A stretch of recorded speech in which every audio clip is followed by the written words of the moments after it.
Hello, hello, hello. Are we going? Is it registering? It is. Great. Nice clean start. Love when that happens. Hello, everybody. It is me. Returning with more horror games.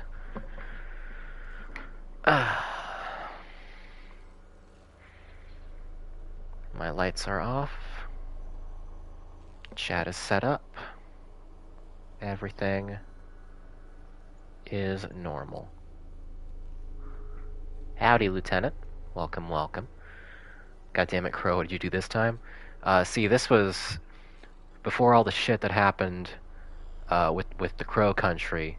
He was like, okay, next investment, space mining. There's more gold on other planets, I hear.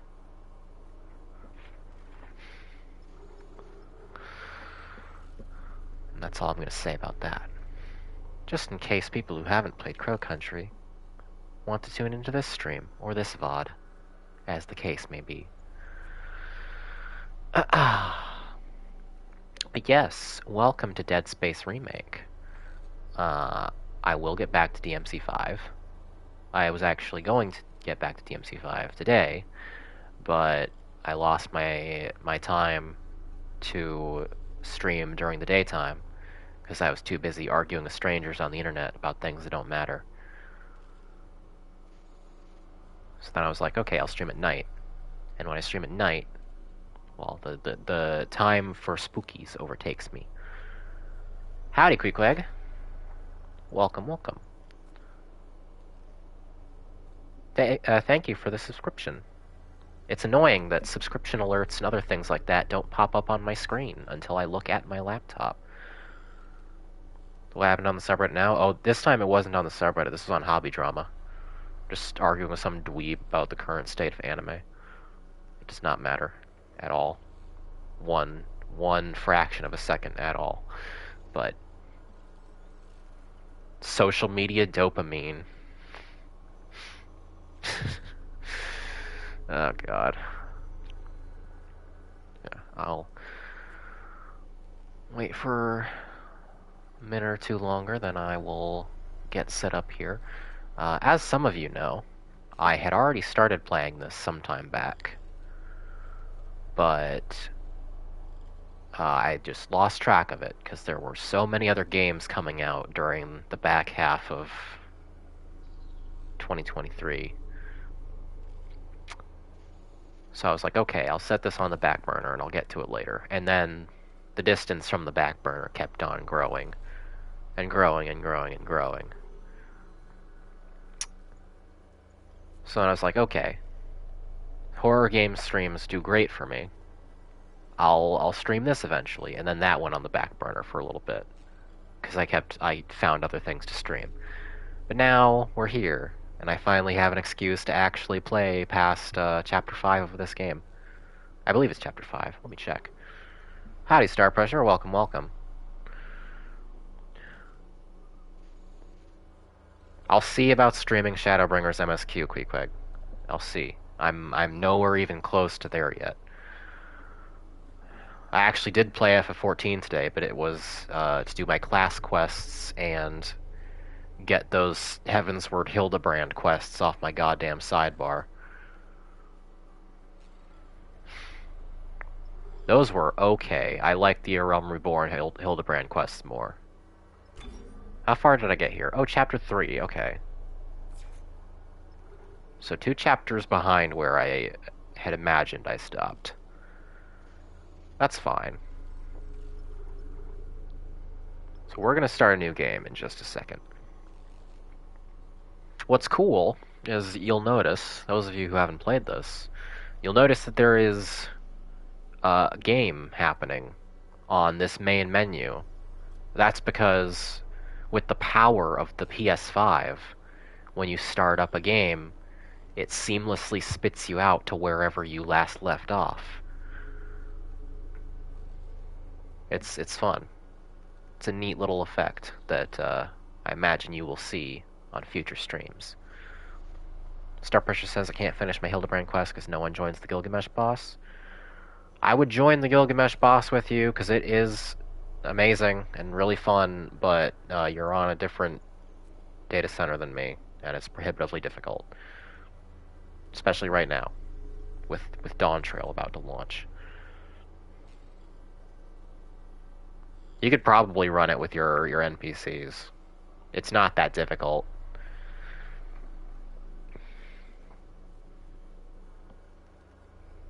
Wish the remake just had a normal main menu, actually, but that's just me. Yeah, I like a good main menu. I'm not saying this is better. I just think it's a neat little trick.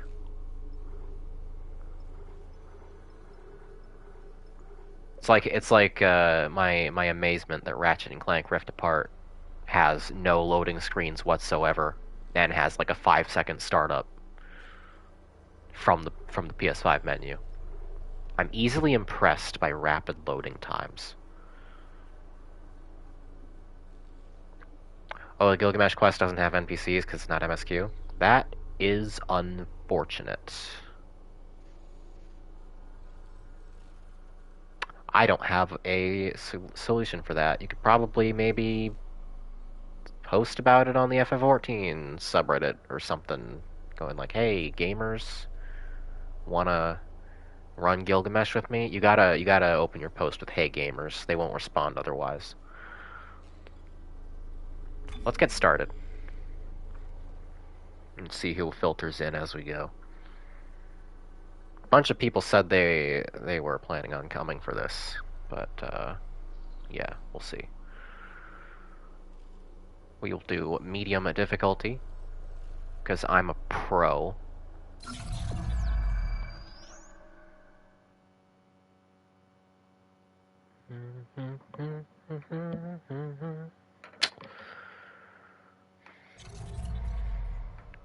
Then we're back at the main menu. I was not expecting that. Okay, we'll medium difficulty.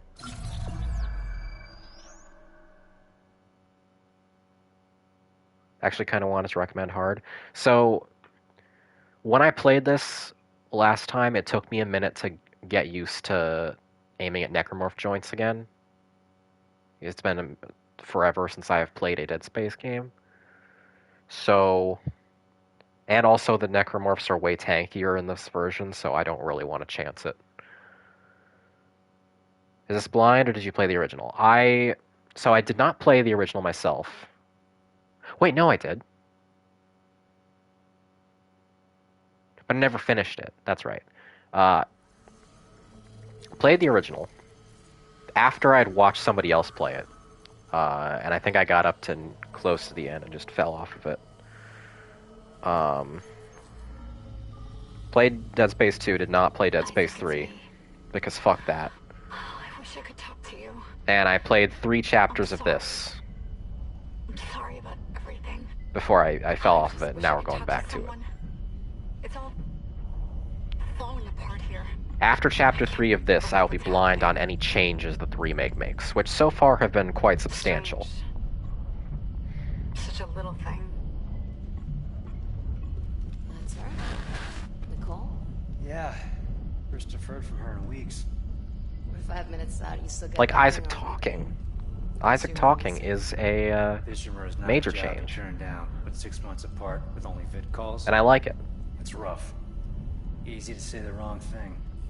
Howdy, Sean. Welcome, I'd welcome. listen to my girlfriend over Hammond reciting security protocols. Forewarned is forearmed, Miss Davis.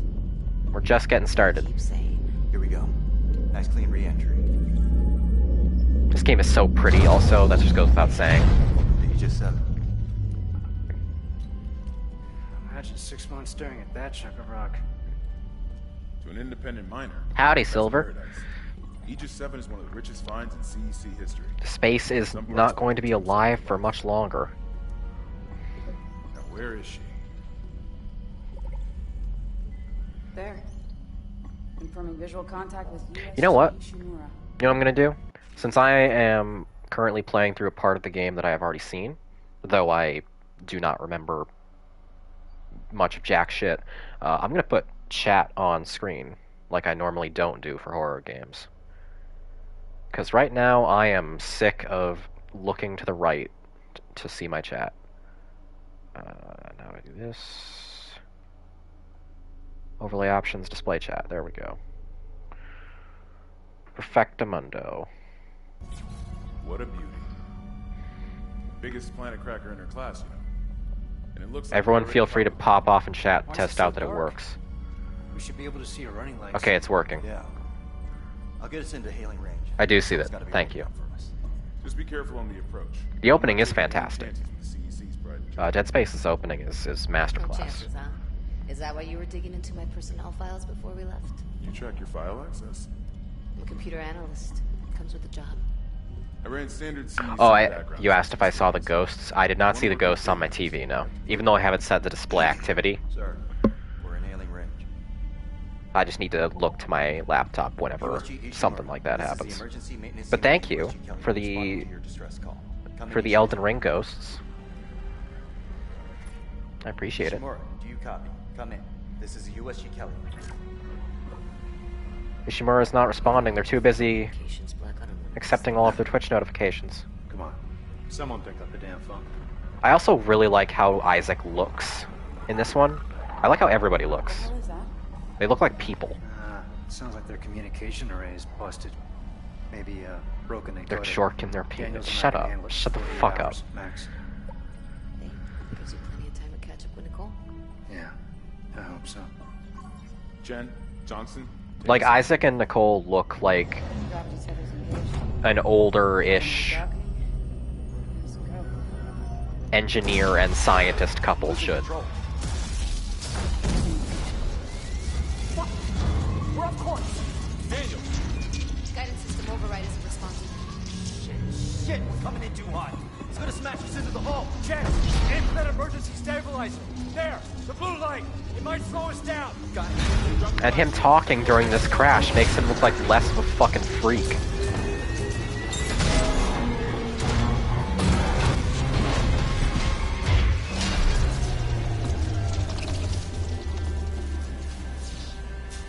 I feel like a scientist and an engineer would be a terrible cutscene. Well, this cutscene was actually quite good. Oh, there. Start pressure. Hey, Johnston. All right. It's my ankle. I know what you meant. I'm just fucking with you. Shit. But better than a broken neck. Or worse. Good call on the stabilizer, Isaac. Gotta always read the manual. What the fuck's going on with flight control? That guidance system's a death trap. Better add it to your repair list. Jen, what's our damage? Comms are down. We lost port boost. How lucky this person who Fire in one of the stabilizers. broke their leg and gets to stay in the ship. Safest place on the Ishimura. Could be worse, but not by much. And let's get some help. Johnston, stay with the Kelly. We'll send him Johnston, back. that's her Everyone name. else, with me.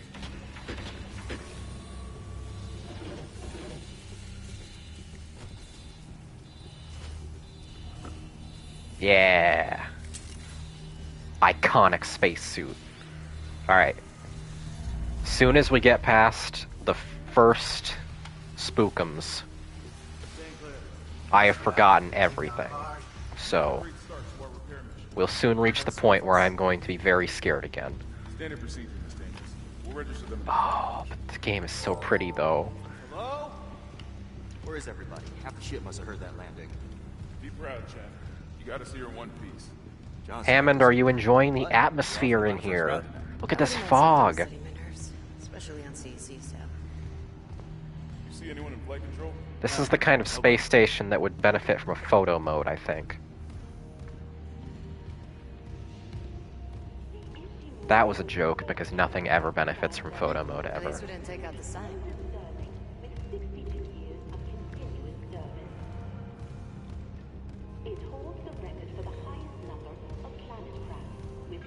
Highest number of planet cracks. What a thing. What a thing, right?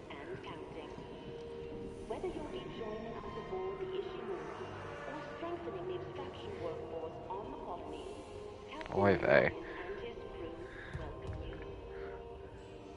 How many of you are familiar with Dead Space, and how many of you are here who have no idea what planet cracking entails?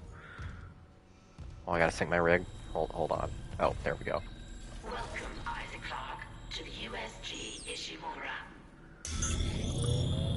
photo modes are great. I have myriad gripes with photo modes, Star Pressure, and I will get into them when I feel like pissing everybody off. Jacob Temple. Location? Error. Employee not found. I can't reach security. Same for the chief engineer. What is wrong with their comms?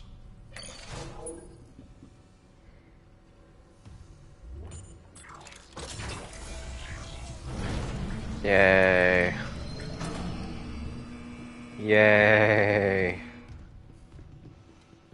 We're almost there. I can't save right now. Got 3 hours into DS3 before giving up. That's an appropriate amount of time to play almost at Dark Souls 3. God damn it, why are acronyms? Why are acronyms? Dead Space 3. There's nothing logged. No duty roster, no power to the elevator. No, that works too. Fuck you. Dark Souls 3 is the best one. That security console's still working. Fuck yourself. Isaac, get a damage report. I'm done playing around.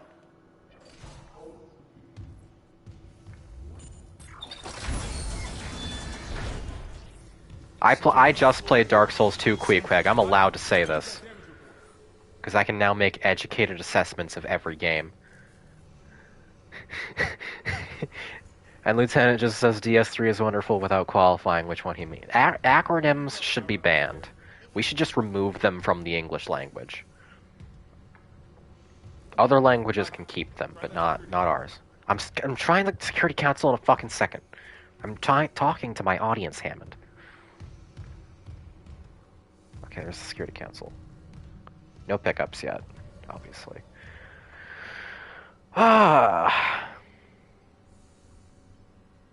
You've started a poll for best Souls game. Let me vote in that. Can I vote in that as the Twitcher? Oh, it's all DS2. Go piss your pants. Nobody vote in that poll out of spite. Star Pressure says if I was a mod on the sub, I would ban everyone that uses acronyms but never explain what it is. You don't know that we don't have a phantom rule like that. We could. It could be secret number 16 and we'll never tell you. Oh god, that smell. What have you got, Isaac? Shit. It's not just comms or the guidance system. Half the Ishimura's in the red. I'm sure it's fine. Hull, the trams. I'm sure it's fine. Oh boy, here we go. How do I run again? I cannot run yet. I'm sure it will tell me. Hazardous anomaly detected. Oh boy. Quarantine activated. Another malfunction? No. The quarantine systems are all fine. Oh, wait. Do you hear that? Yeah. Yeah, I hear it. Hammond? Take it easy. Daniels, get those elevators. There's something in here with... Bye, Chen. I'm sorry you got Bayonetta 3. You seem like a cool guy. Alright, here we go.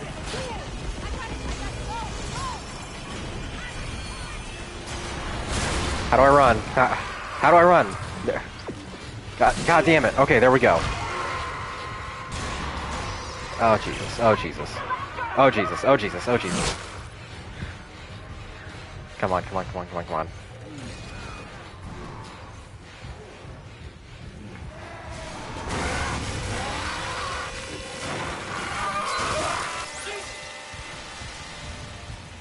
And after that iconic necromorph, we are now in the territory where I don't remember anything at all. Well, almost anything.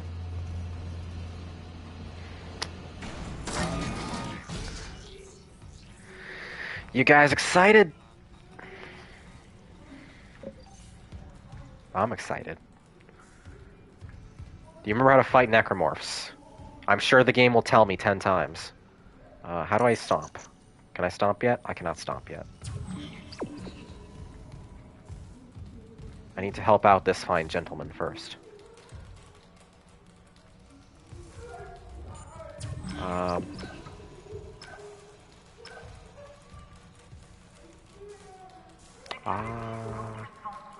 What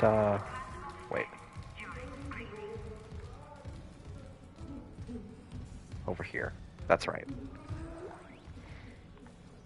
I don't know what to do, chat.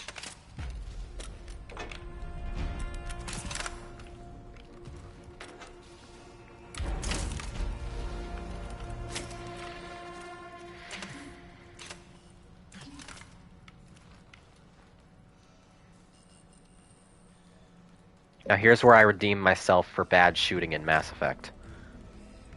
She said sarcastically.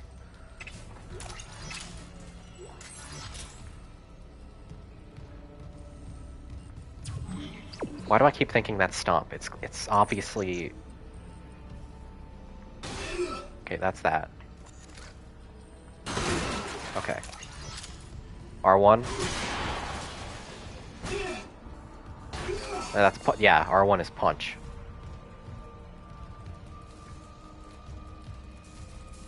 Hi Vera, welcome, welcome. What do you mean I'm using the new controls? I wasn't aware there were multiple. What do you mean new controls?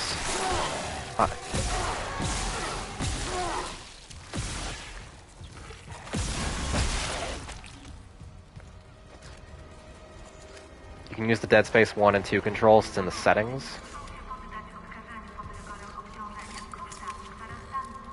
But I'm used to this now. I've played 3 chapters of this game before.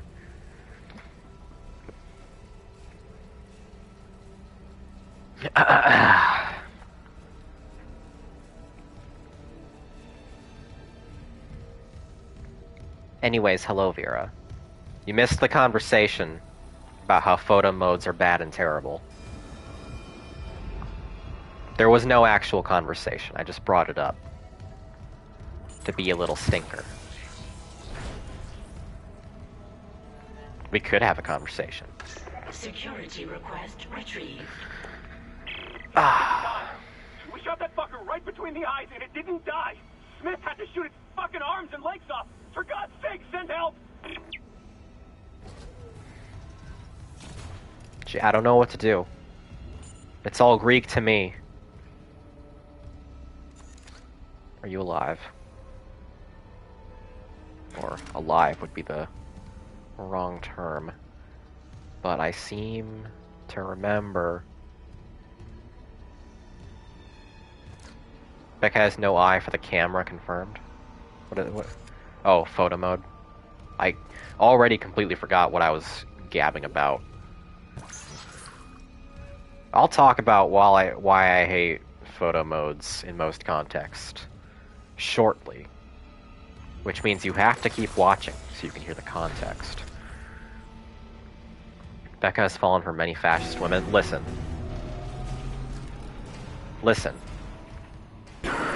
Jesus fucking Christ. Oh my god, Isaac. You made it. Just... they're everywhere. That I did not remember. He's gone. First thing that scares me in this whole game, and it's the What the fuck are these things? The ones fucking I saw, comms. some of them were wearing military uniforms. They're the crew? How the hell can they be the crew? Look at them. We need to get to the bridge.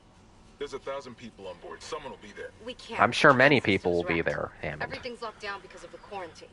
And you're both repair techs. So You're how do gonna we do run this? into quite a few.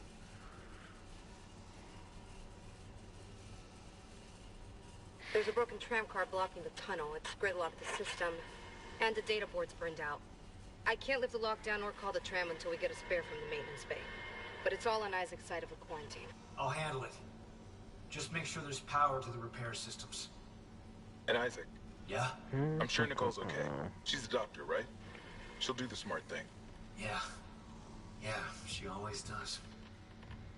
Find somewhere safe. I'll be back soon. Isn't it cool having a main character who talks in situations where it would be weird to not talk?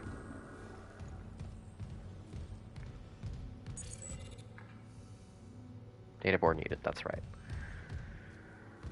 Okay.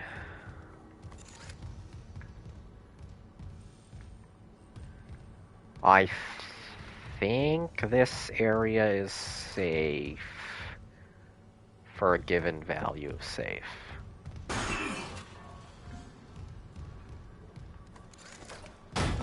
That's stomp. There we go. It's the fire button without holding it out. So you think Dark Souls protagonist should talk, huh? Yes.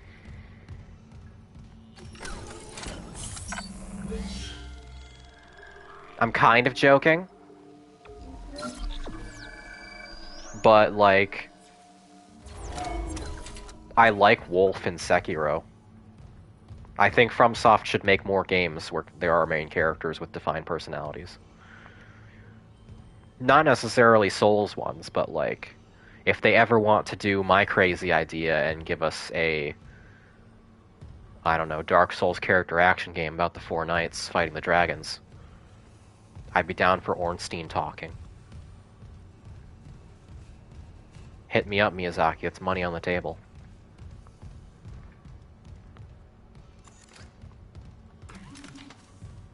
Also, I'm one of those people who says that Samus should talk more.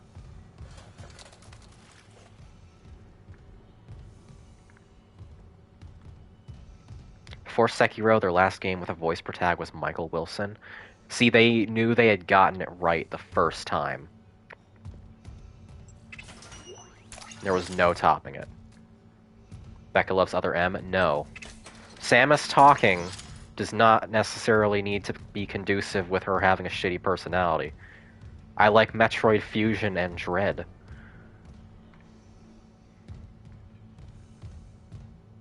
I think Samus is a very rich character with some fun personality to express.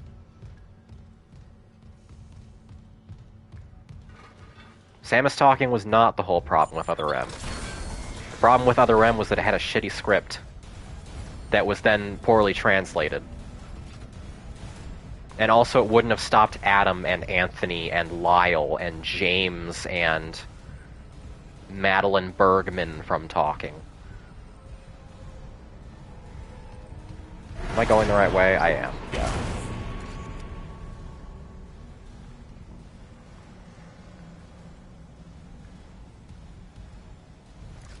Also,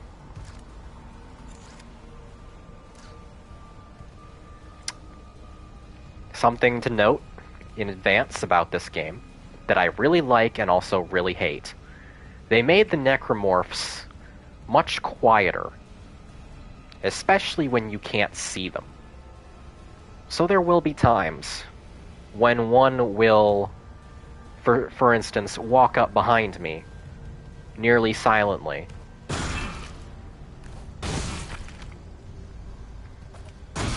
and I won't know unless I perchance to look over my shoulder. That's gonna be fun. We're gonna have a gay old time with that.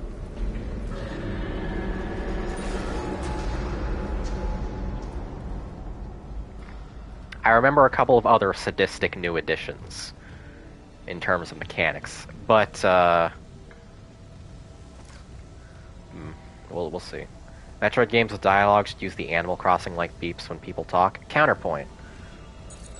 Metroid Prime 3 had an entire voice cast, and it was pretty good. People like Rundus. People like Gandreda. People like Admiral Dane. Those guys talk. I'm someone who believes very strongly. Counterpoint, I've never played a Metroid game and never will. Well, then shut the fuck up, Queequeg! Go fuck yourself! And let the Metroid fans talk! All one of them in this chat. Anyway, howdy Tara. Welcome, welcome, babe. Hollow Knight better? Well, see, that's not fair. Because you're bringing up my third favorite game of all time. There. I can't fight you when you're bringing up one of my favorite games ever. God damn it. But anyway, what's to? Hang on, I'll get to that. I don't want to lose the plot on my original thought. I'm somebody who ardently believes that something being done poorly once is not reason enough to never try it again. Howdy, Sax. Welcome, welcome.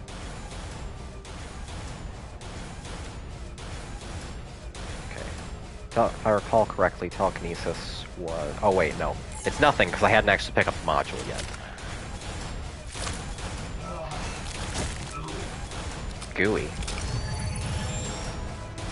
Oh right, you get stasis first, then telekinesis.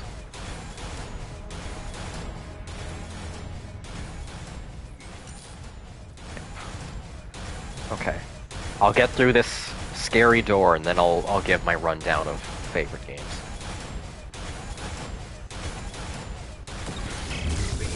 Damn it. Oh, there, it actually worked. Can you fix it? No, but I found a stasis module. If I'm faster than... I got it.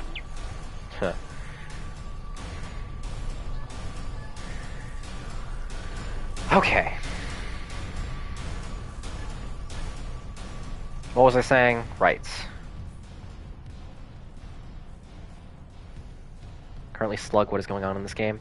Have you never seen Dead Space, Terra? We are just getting started. How much information do you need? I was not talking about Dr. Disrespect. We're not going to talk about Twitch drama on here. Stop.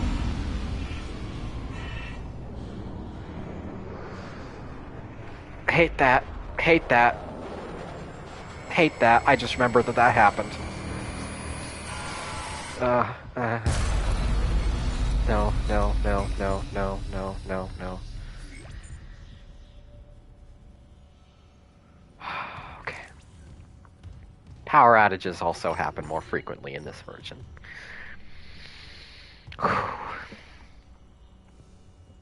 Anyway, so Dead Space, what's going on right now is we crashed on this planet cracking ship, which is a giant mining station that cracks open planets and siphons their ore at the cost of destroying them.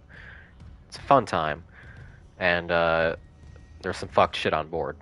We literally just started, so that's all that happened. It's not good, no. Planet cracking is not very good at all. Anyway, I had not yet said my top games of all time. Number one with a bullet is Signalis. I've recently come to that conclusion pretty handily. Fucking bathrooms. A man inside the vent. Oh god. Oh god. Number two is Nier Automata. I think. But if your Automata is number 2, that means Paper Mario 1000 Year Door is number 3.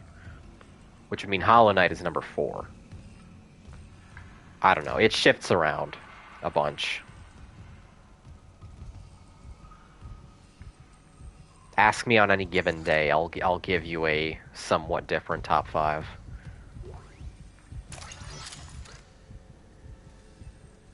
I'm sorry your neck is so bent. Let me help you. Zoomer ass list. I have a game from 2004 on there.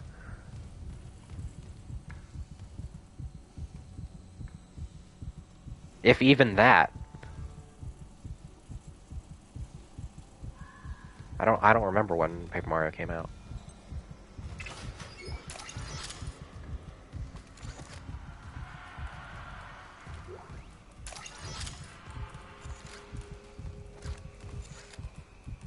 What does this say? The glare is making it a little hard to read. What?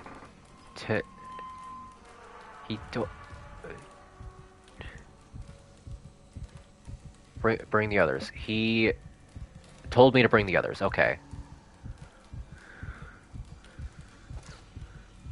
I was right for 1000 Year Door? 2004? Nice.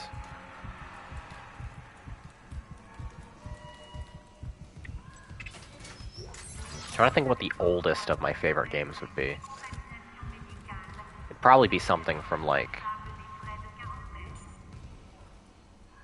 64 or PS1.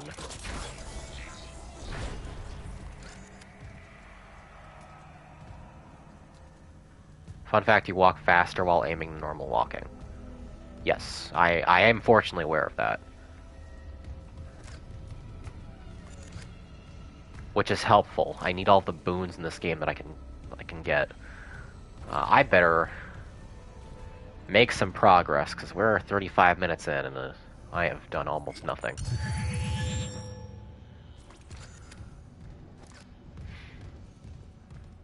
I don't know, I'm feeling in a rambling mood tonight. Not sure why. Some nights I just feel more talkative than others.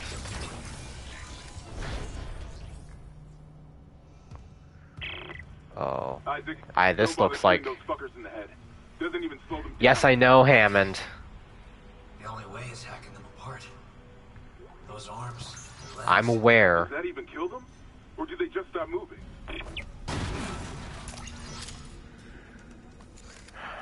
Okay. Here's where we're going.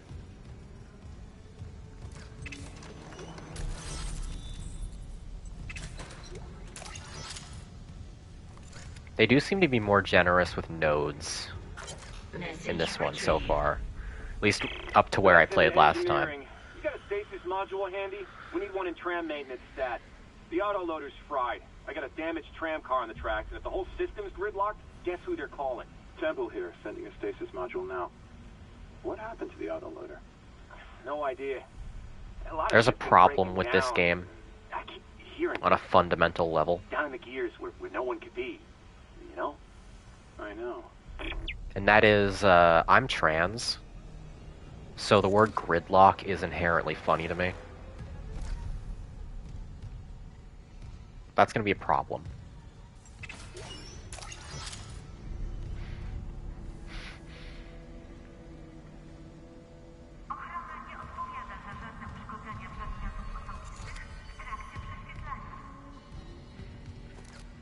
Why are y'all -2ing me? I'm not sure what Vera even means. Prepare systems online. Loading system. If I must clarify, for the sisses in the audience, it is as simple as gridlock is often exchanged for girl dick, much as Bridget is exchanged for, like, basket. Something like that. I did not say for the sissies, although I can start calling you that if you wish me to. Okay. Just getting my bearings here and collecting everything before I trigger the fucking thing.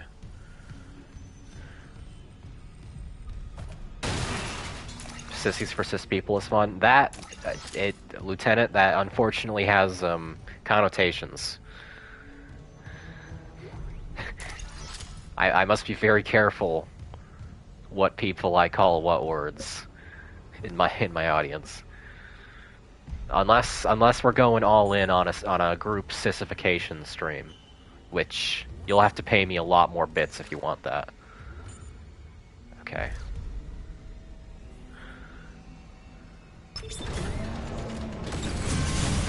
That hit? No, it didn't. I think it bounced off the fucking railing. I should have aimed better. Okay. Okay, that was fine. And you. Where are you? I remember you, fucker. Becky, you're the Twitch streamer. We call you names, not the other way around. Some people pay good money for a streamer to call them names. But I probably won't make that kind of money until I have a VTuber avatar. Okay. How am I on stasis? I'm still fine. Okay. Hit. No. Okay, I need to shoot from over here. I'm doing it wrong. Any luck moving that tram car? The autoloader's busted, but stasis should do the trick. No, I know the trick. Great. But hurry. Okay? Where's a stasis refill? I know the trick, I'm aiming from the wrong place. Fuck are y'all saying? I kind of set my chat on fire with the previous few minutes. Going straight to VTuber, no PNG tubing? I don't know, man.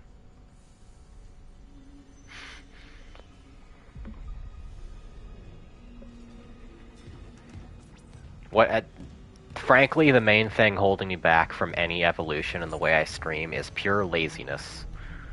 And lack of time and resources, but also pure laziness. Like, if I can just get somebody to set that shit up for me, then I'm in business. Are you on resolution or performance mode? After the horrors that are about to ensue, I will check. I usually... I knew it! I knew there was going to be a second one! At some point. Knew it. God damn it. I just misremembered which one it was triggered on. Let's see here. Displaying graphics. I'm on performance mode. I pretty much always play games on performance mode because I value stable frame rate over cutting-edge 4K textures. You can kill me with hammers if that's an objectionable preference.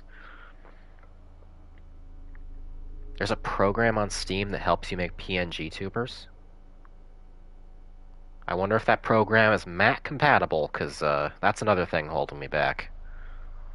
I don't have a PC.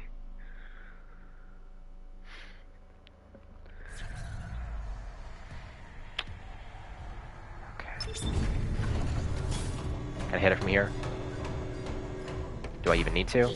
No, it just engages.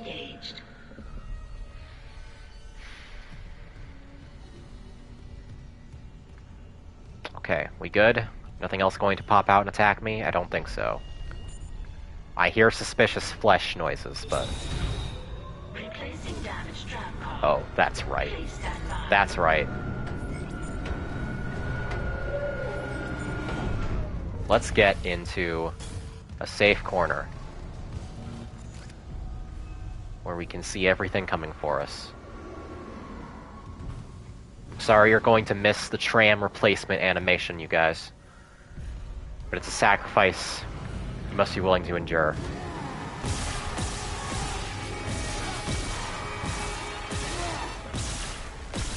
Got a hearty knee.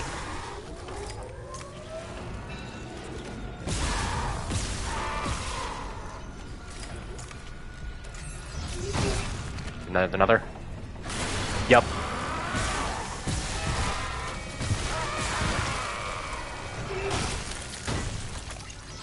Oh. Christ. And then I stomp you and shake out your pockets. You got it. We did it. Tram was jamming the whole system. Just want you to know my first experience with water upon returning to the house and me spilling it. Tara, Inventory says there's a spare board in the maintenance bay. Tara, you need to start using lidded cups, babe, please. This is getting to be a problem. You're going to destroy your PC eventually.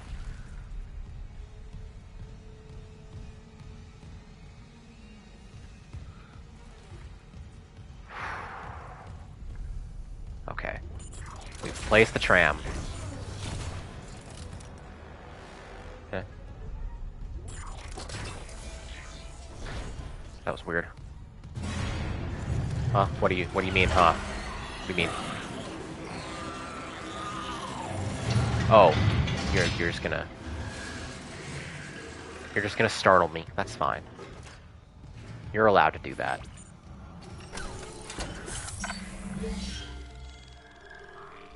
Fun fact, I think the first time I played a session of this, the power going out in this hallway scared me so much that I stopped playing and had to resume like an hour later. Just to give you an idea of what we're working with here.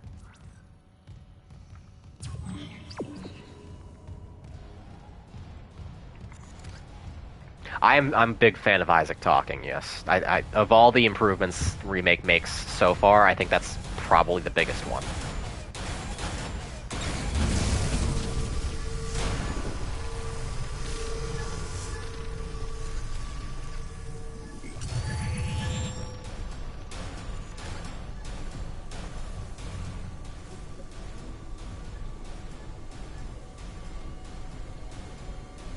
This door reminds Chat's mother of her college days. I give that joke a 6 out of 10, quick. Beckers, is your relationship with this franchise the same as most? Big fan until 3 broke your heart. Yes. I would say so. Hold that thought. Oh, you're a spitter. That reminds Chat's mother of her college days.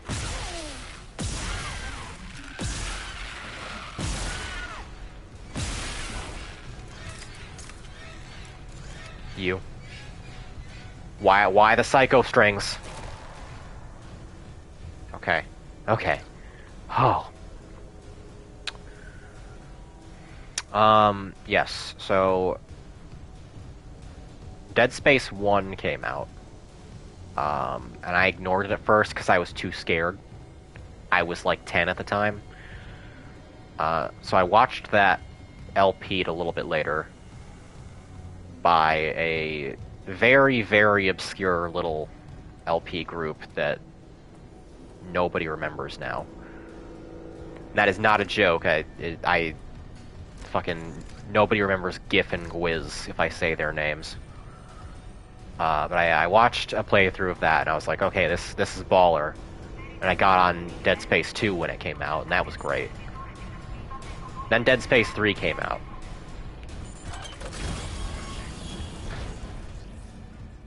And it's one of my most hated games of all time. I don't hate it quite as much as I hate Lost Planet 3, which, funnily enough, aped Dead Space 3 in almost every respect. And also killed its franchise. But that's because I cared about Lost Planet way more. And I'm much more bitter about that. Right, Sax? Lost Planet 3. Fuck, right? Carver was fine, I guess.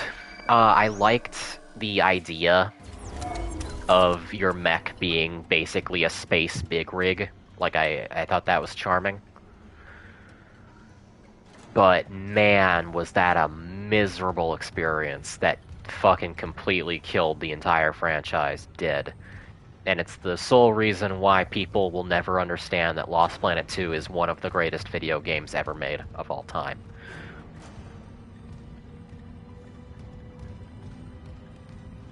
Can I do anything with... Yeah, no, I don't have the data board. I misremembered that being a node thing. We're heading right back over here.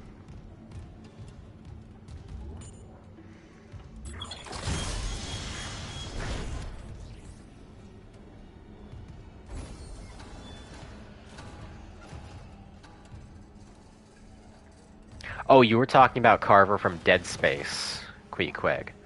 See, I thought we were still on Lost Planet 3, which has a dude with a very similar name for its main character, and I can't remember either of their names off the top of my head, so I just went along with it. Carver from Dead Space 3 is fine, I guess. He is the much better character between him and fucking 3's version of Isaac. For some reason, by the way,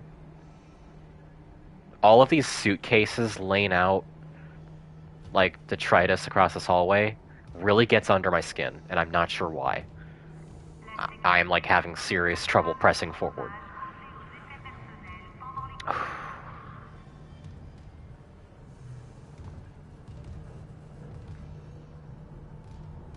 No, it is legitimately for some reason. It's not OCD. It's something probably like, I don't know. It's uncanny is what it is. You're alive, by the way. It's like these are not meant to be seen in this context. Do I waste a shot or do I run up and stomp? That's the question. Alley-oop. I was right.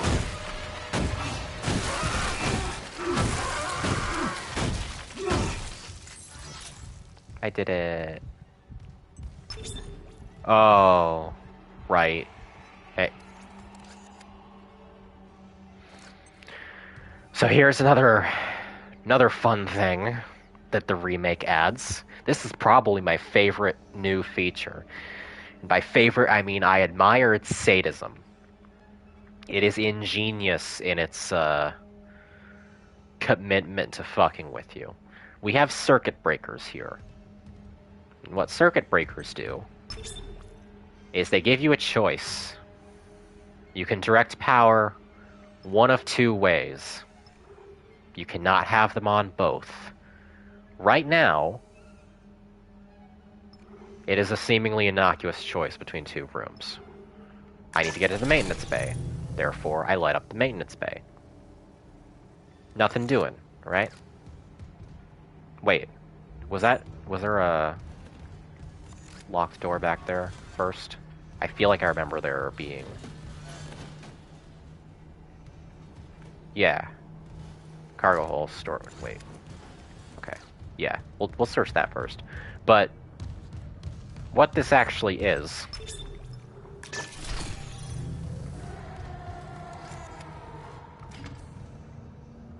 Hello? Okay.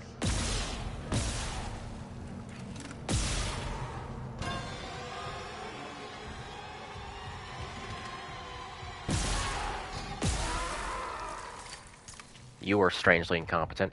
Anyway, I keep being interrupted in my attempt to describe this game mechanic. What it actually does is it gives you a choice, oftentimes, between two features needed for your survival. Huh? Oh. Huh? Eh? Huh? Hmm? Hmm? Hmm? Eh? Hmm? Eh? Hmm? Yes? Hmm?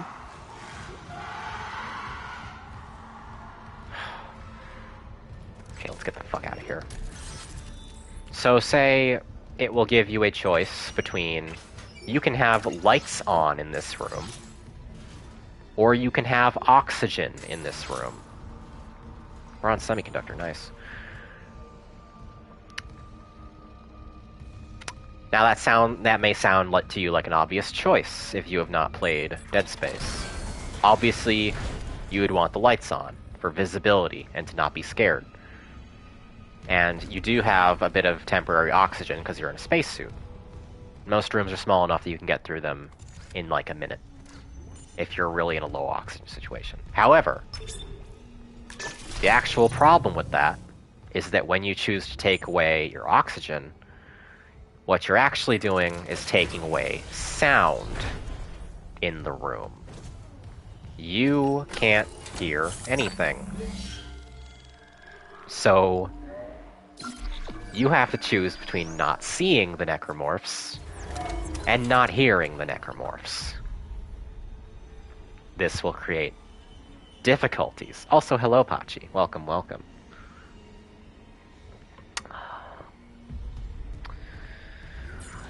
Oy vey. We have gotten basically nowhere in almost an hour.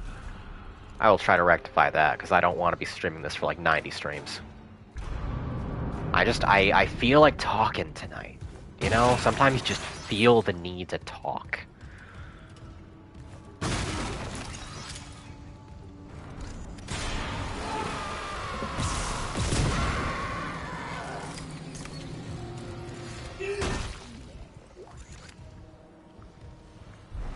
This is a big room. This is our first large room. With you! Shit! Not sure how I set that off. But I need to get my health. And I don't... Yeah, okay, it was circle. Okay, Christ. Becky, you need to update your hater tier list with Lost Planet 3. I would place that somewhere under... I'm not sure, actually. Definitely under Third Birthday and Adrift. Bye, Queequeg. Enjoy your Monster Hunter or something. I will have fun dying. Thank you. Hang on. Okay. Yes, I'm going the right way. I wish I had my telekinesis at this juncture, because I would really like to be able to throw these red barrels. I hear you. I can hear you padding around.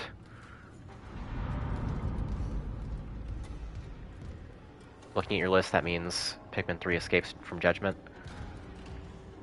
Yeah, that's fair. Pikmin 3 is not a terrible game, I just really, really dislike the choices it makes.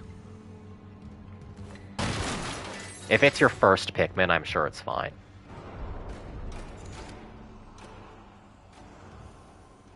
Did you actually play Third Birthday, or did you merely watch it? I did not have a PSP, so I've only experienced it through LPs, which is fine, because the thing that I hate so very much about that game is the story.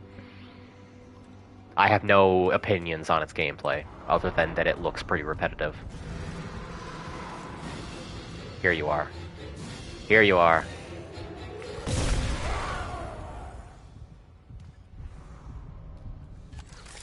We're doing good. We're doing good. We're doing fine so far.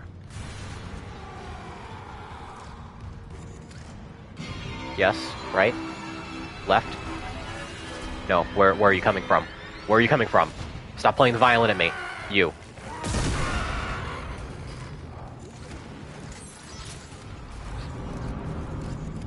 Oh god, oh god. I think they're gonna keep coming at me until I get through this room.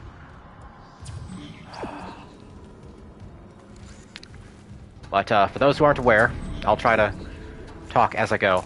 I strongly believe that Third Birthday has the single worst story in the entire medium of video games. Possibly one of the single worst stories ever told. That sounds hyperbolic, but if I were to break it down for you, you would understand. Okay, I have an elevator.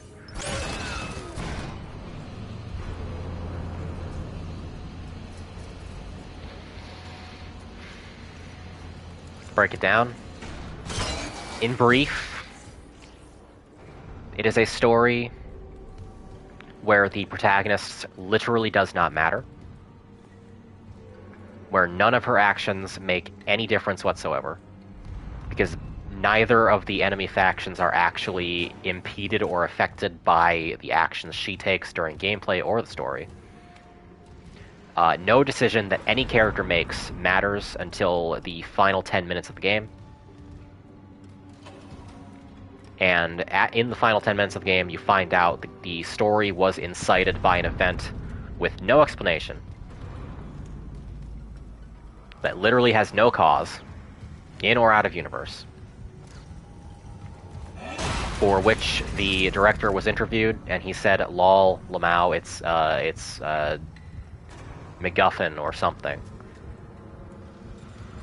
We like to keep some elements of mystery in our games. But this means that the entire plot happens because. And thus, the only event of any consequence... Fuck this. Look at this fucking... Look at this chicanery. You're alive. You're not alive. You're alive. You are alive.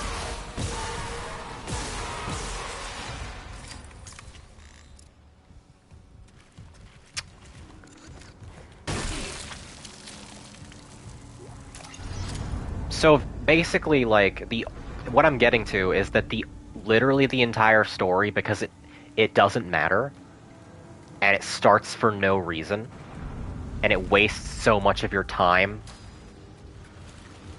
The only thing in the entire story that matters is it contrives an excuse for a little girl who is stealing Aya Brea's body to eventually time loop back to Aya Brea and shoot her in the head. That is the only reason anything in the entire story happens. Because when she got shot by persons unknown for reasons unknown at her wedding day for reasons unexplained, it caused people who shouldn't have been in the audience, who she knew for no reason, to turn into time-distorted demons and also the cells of her body became tentacles that destroyed New York for no reason. And also time got fucked up. And the main villain wants to do something that is never explained. He talks about it at great length and never wraps around to saying anything. Technically, that little girl's in college, yes. But that's not the appeal of it, is it now?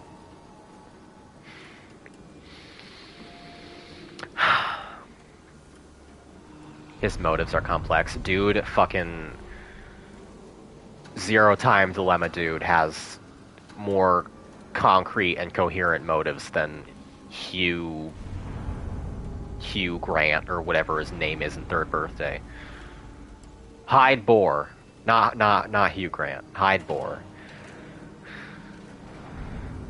I'm serious. I am genuinely serious, Sax.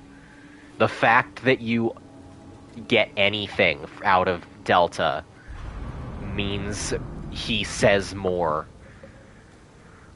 Anyway, this is a bunch of damaged systems. I don't know why I was scrolling back and forth up of it. I don't need to read it out.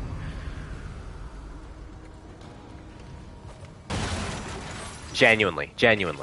Like, I can tell you right up front what Delta wanted. Spoilers for Zero Time Dilemma, don't play it, it's a terrible game. He wanted to train up a bunch of shifters so that they would be strong enough to shift through time and stop the religious maniac from nuking the world. That sentence is more than you get for Hyde Boar's motivation. You don't even know why he's like... You get no explanation for why he was at Aya's wedding to become a weirdo in the first place. And then in the final cutscene, you find out he's nothing like any of the other people in his little weird mutant army. He's actually something different. So he wasn't made weird by Aya's shooting at all, actually. And we never find out why, or what he is.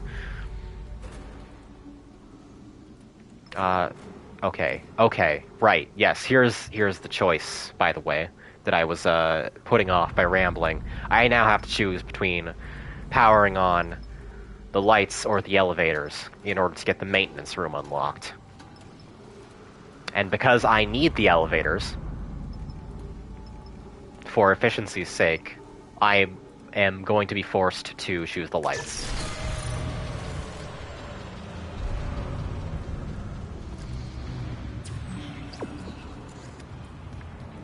So we're about to have a lot of fun.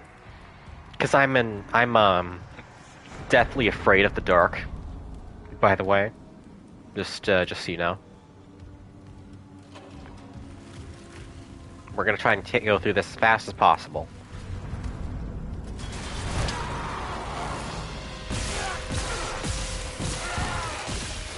Oh, fuck you. No.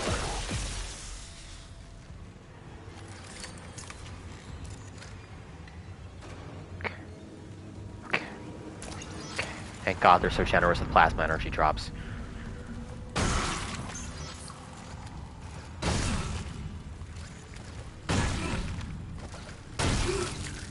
Do they speed up when in darkness? I think they just speed up at random. No. Actually, I know when they speed up. They speed up when it's scariest. They walk noticeably faster or slower depending on whether you can see them or not. Be that in darkness or when you're turned away from them. It's scary physics. I have to go this way. Can't go that way, gotta go this way. They speed up when you're not looking at them, yes. And they're also quieter when you're not looking at them. It's ingeniously sadistic.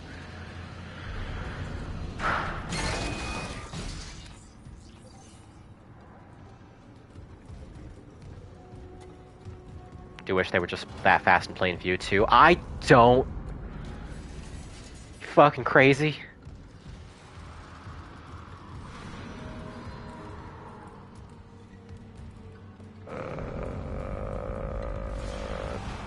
I hear that. I hear you.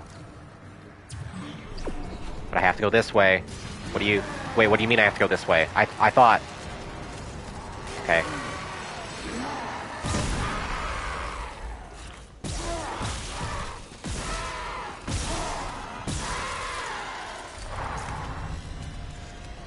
Okay,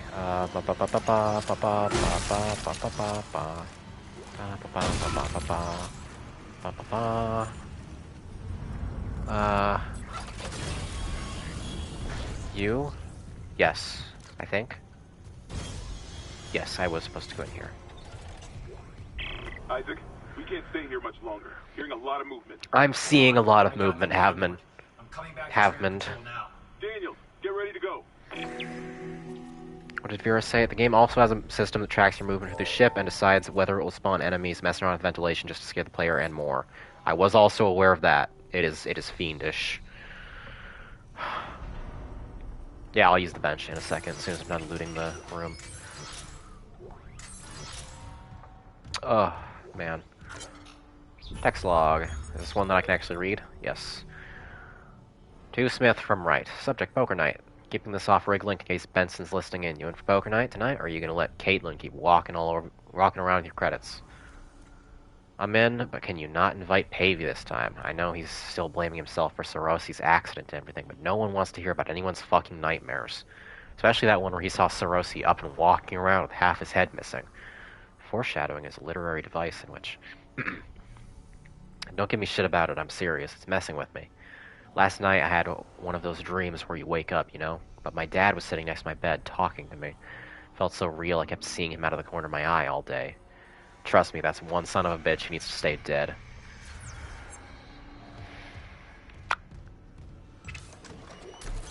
Now I'm just thinking about some really fun hallucination shit that happens in Dead Space novels. One of which is actually very, very good. Probably the gold standard for video game tie-in novels.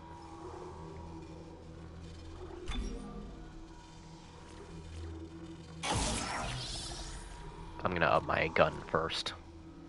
Prioritize that.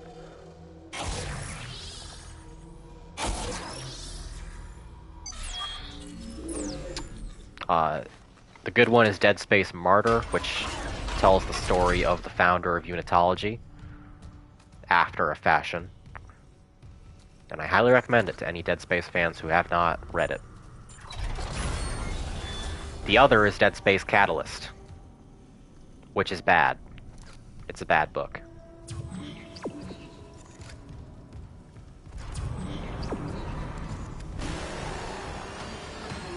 I'm not gonna waste that on you. Actually, no, I will.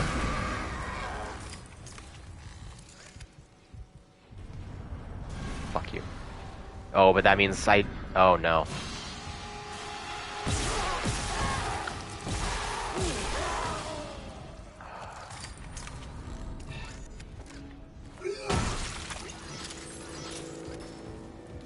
Need to send you a YouTube video where a guy ballparks the number of people who died on the Ishimura and the planet we're attached to. Please do. That sounds like great fun. I love things like that. I keep thinking the drip drips are footsteps. Now I know that's the intent, but also fuck you.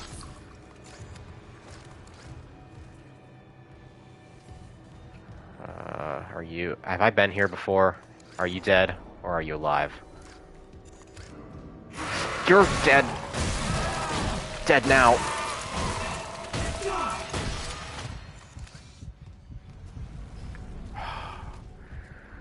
Spinning around in darkness probably looks god-awful on Twitch compression. I'm gonna leave now.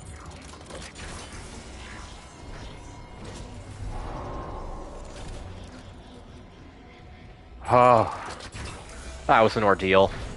Took me an hour and 10 minutes to complete the first objective. This is gonna be a fun game to stream. Especially once we get to the other necromorph varieties and events that I have not seen. And do not remember. Be it from the original game or from the remake. Okay. Save my fucking game.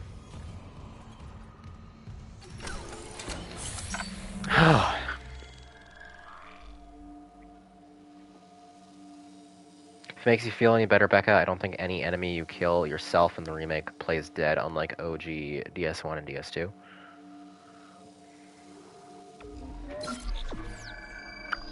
I don't recall enemies that you did kill in on your own playing dead. But it's been ages since I have seen or been through either of the old games.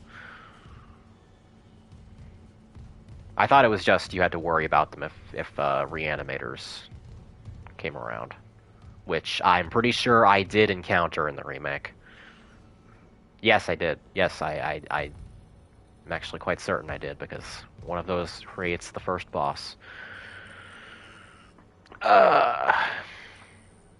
You're gonna love what they do with some bosses? I've heard they fixed the slug. I'm curious about that. I have heard absolutely nothing else vis-a-vis bosses.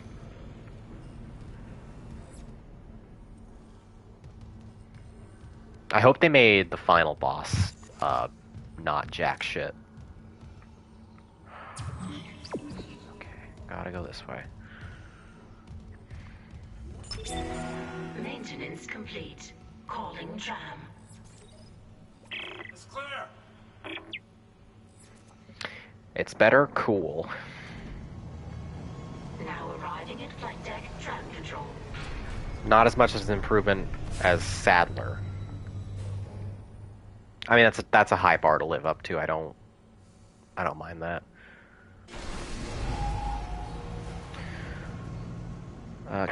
Stop! We're on board. Something hit the roof, but it seems operational. Quarantine lockdown was lifted, so you can get to the hangar. Comms are still down, though. Kind of weird how most final bosses are shit. I will address that in just a second. We report to the bridge. Standard emergency protocol. What? Protocol? Hammond, people are dying here. And I'm not losing anyone else. We stick to procedure. We'll get through this. We'll see.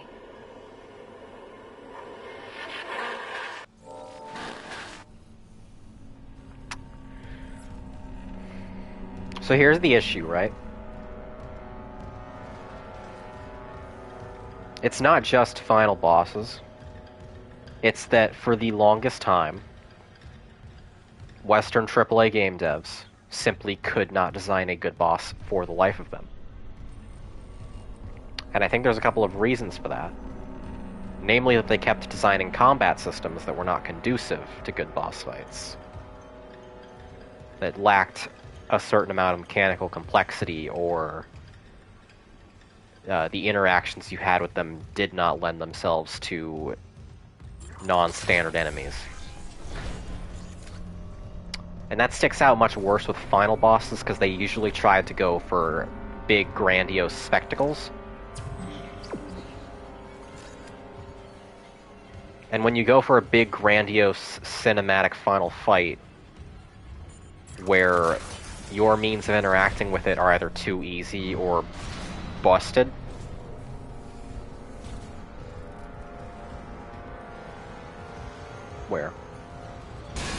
Where? Was that just an explosion? Was that to fake me out? Okay.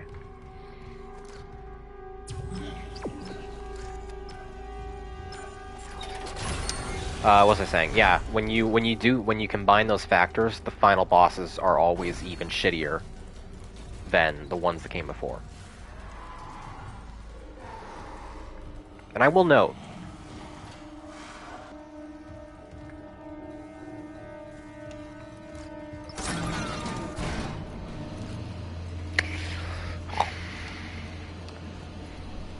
I got scared just now by Lieutenant saying, "Becca, he's been in the room with you for half a minute."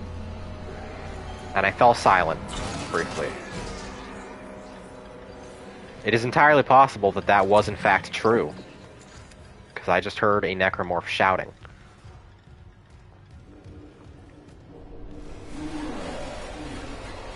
Why? Why would you do this?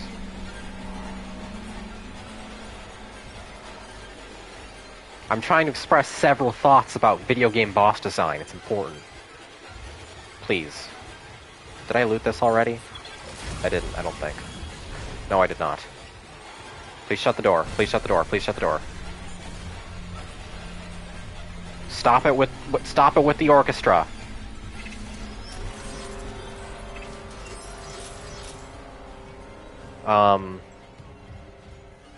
Yeah. I will note, I said Western AAA developers earlier. This phenomenon is not an East versus West thing.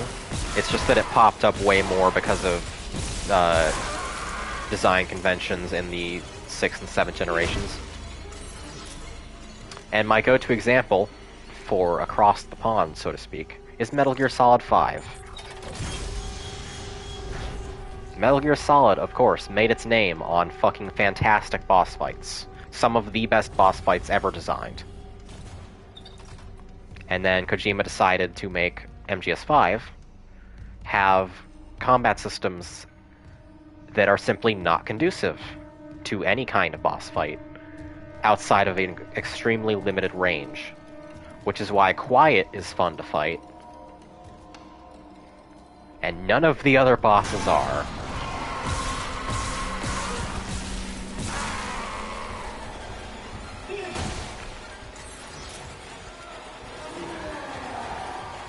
I would have gone with DMC4. DMC4 has a couple of decent bosses.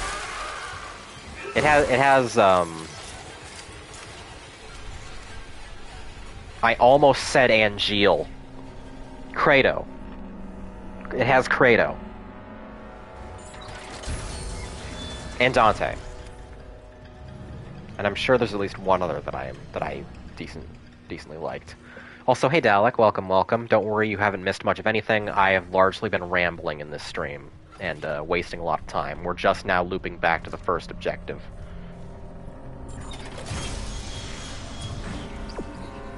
Isaac, we made it to the bridge. There's no survivors. Daniels is trying to get into the command computer. Yes, okay. Silver says, what are you truly not a fan of the Skulls Parasite unit? I like the Sniper Skulls, because they're just reskins of Quiet. And I think the standard Skulls are alright. The first time you encounter them, they're a neat little mechanic. But as soon as they introduce the Skulls whose whole gimmick in a Metal Gear Solid game is being really tanky, and then ask you to fight them, no. And as soon as they then proceed to throw actual goddamn tanks at you, and make you shoot them with a rocket launcher, that's also not a good time.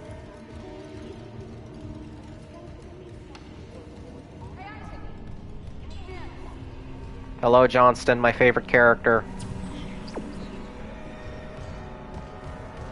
We're gonna get off this ship lickety-split.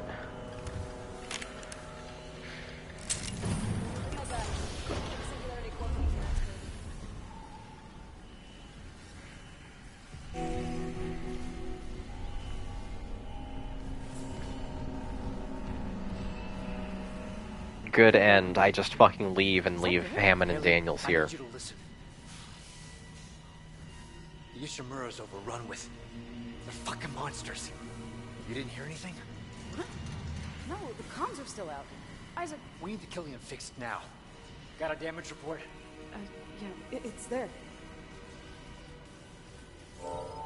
Thank you, Johnston. Oh. Oh god. This is the Marine Corps. We should maybe start running, you guys.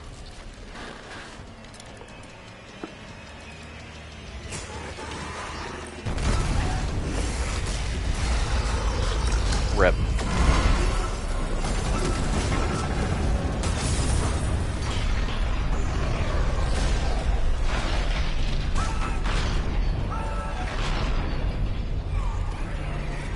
Bye, Haley.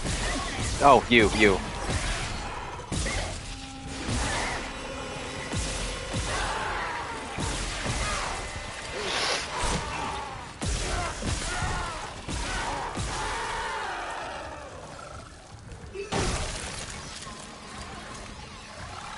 Enough of you.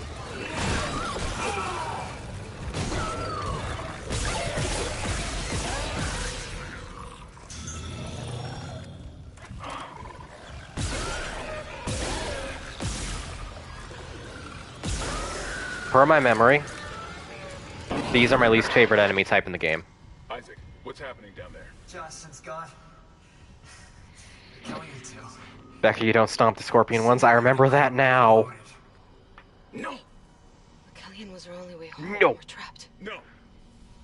I'm not losing two good people for nothing. What about the command computer? It's a brick. All the primary systems are locked down with the captain's codes. So we find Captain Mathias. Track his rig.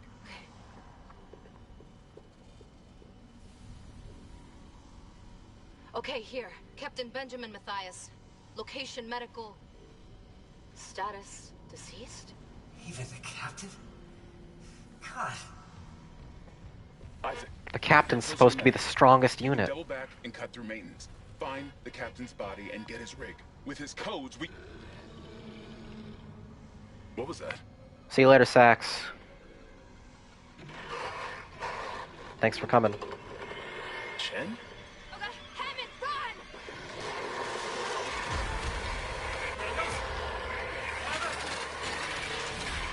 Shit. Alright.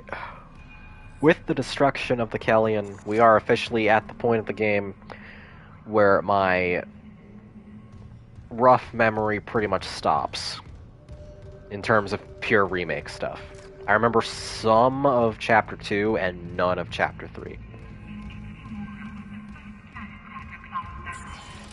Besides the things that are one-to-one from the original game.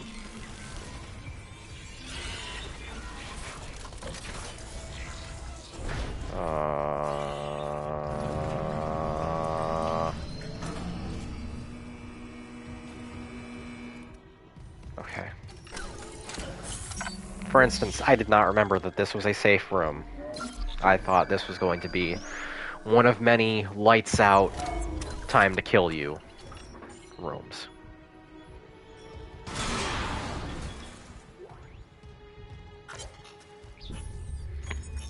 Text log. Disclaimer, this article is sponsored by CEC's Print and Publishing Division and may not represent the views of Amazing Universe magazine. I had to stifle a hiccup. 1 second.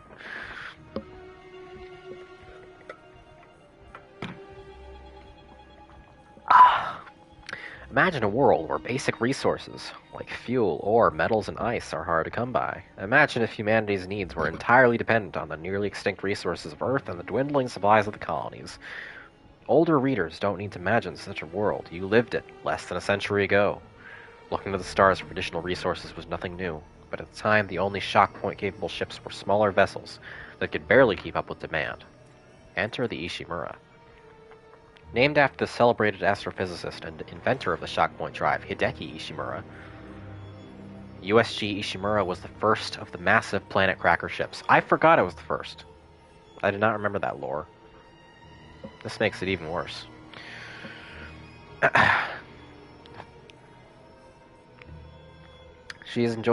Built in 2446, she has enjoyed a long and storied career. Ishimura was the first vessel. What was that? Ishimura was the first vessel of her size to utilize the shockpoint drive for large-scale commercial deep space expeditions. At her inception, the Ishimura was holy shit this long. Ishimura was hailed as the savior of the colonies. She was created to mine and process asteroids and even small moons with remarkable efficiency. She's also the first ship capable of pioneering scan and catch technique for harvesting mineral-rich asteroids. Utilizing gravity tethers, the Ishimura could lock onto asteroids and pull them inside the ship's massive collection bays for quick and efficient smelting. At 62 years old, the Ishimura is still in remarkable shape. I'll say. Canned laughter.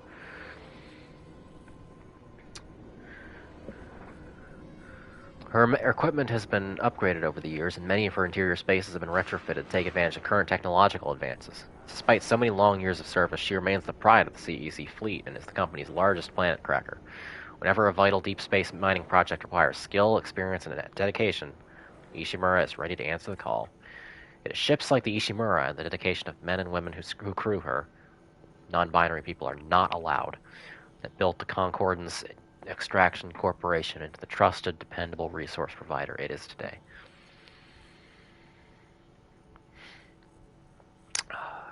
Ishimura and the remake is everything I wanted a Marathon remake reboot to be like. Just this massive city-sized ship complete with amenities. This brings up a question. Which do you prefer? And I'll ask this to everybody who knows about Dead Space. However many of you that is. Which do you prefer? The Ishimura or the Sprawl? As a setting. City-sized ship or actual city? Oh, apparently this game does have a non-binary character. Cool.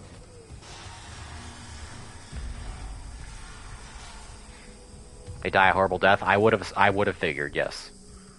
If they were a crew of the Ishimura, I'm not expecting to run into more than like one person.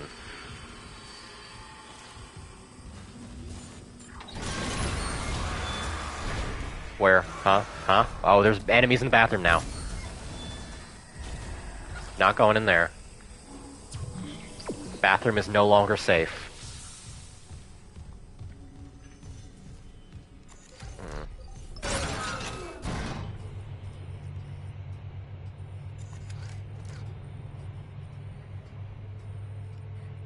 Alright, don't tell me anything else about the character's death in question, okay, Vera? I will get to it when I get to it.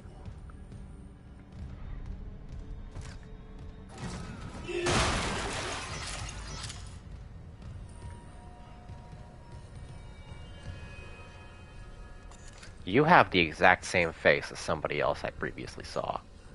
You're also wriggling.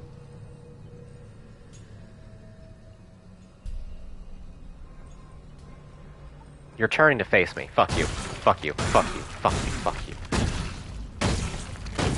No trust. No trust. You get some too.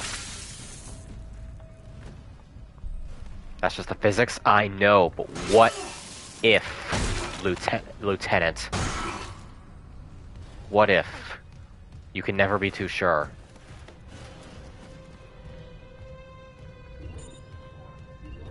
I know. I know.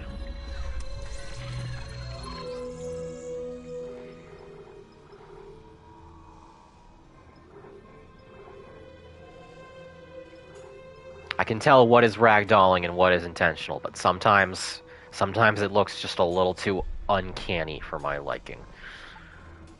I'm going to... How many credits do I have? Actually, close to enough to buy the suit level 2 upgrade. I will save it.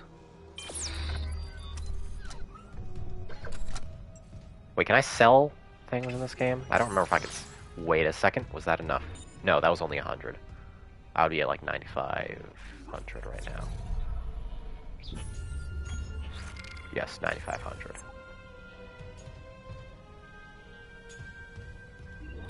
Can I sell anything?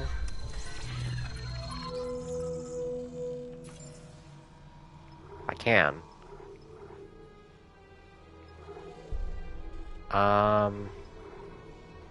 Bronze semiconductor. Sell to store for credits. Don't mind if I do. And I think that's all I need. Someone at Visceral really hated children because Dead Space 2 has 3 types of kids for you to kill, and Dante's Inferno has babies to kill too. Wait, Dante's Inferno and Dead Space were the same studio?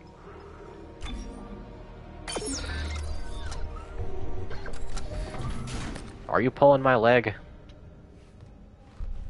They were, huh. You learn something new every day.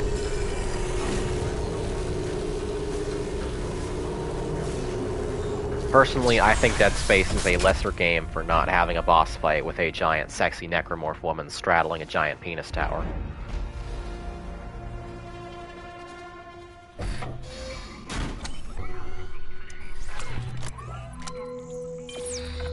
Hit me up, creator of Dead Space. My idea is better than whatever the fuck you're doing.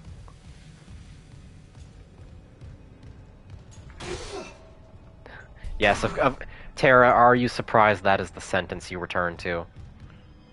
Are you shocked? Okay, is this the way I'm going? Yes, it is. Then in that case, what's over here? Nothing.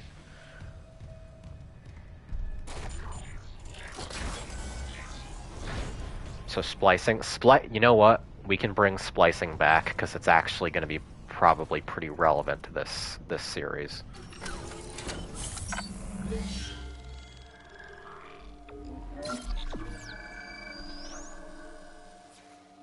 I give you permission. Your weapon is the splicer. I rescind my permission.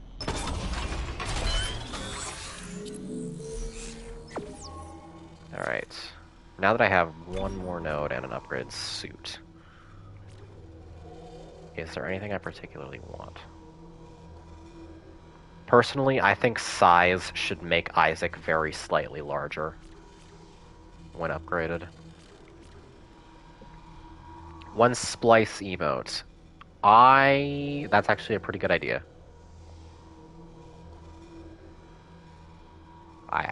That's you know what? If I'm looking for custom emotes and things like that to actually make subscribing to me worthwhile, I'll write that down.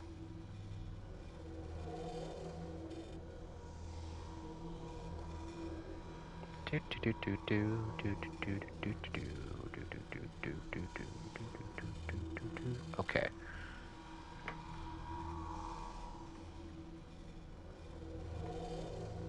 It is written down.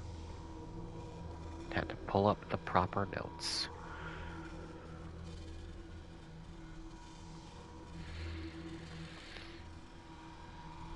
There's an upgrade in Hades 2 that changes your character either slightly bigger and slightly smaller with some stat changes, and it changes your character's voice pitch for the entire rest of the run. Wow, they're really catering to every fetish under the sun, aren't they? I approve. I'm not super hurting for HP right now, so I'm gonna say give me more damage.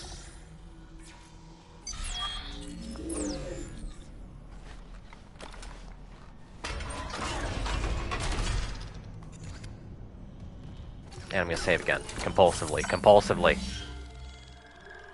It's important.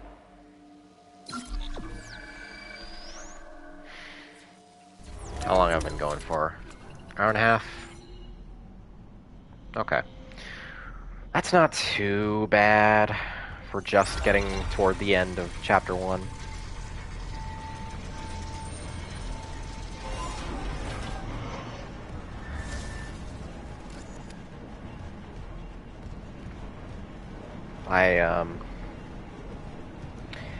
I thought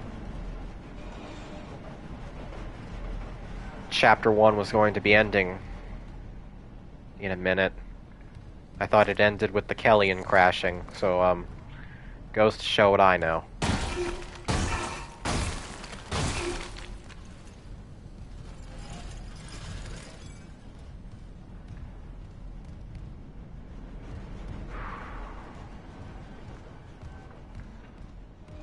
Quarantined cargo.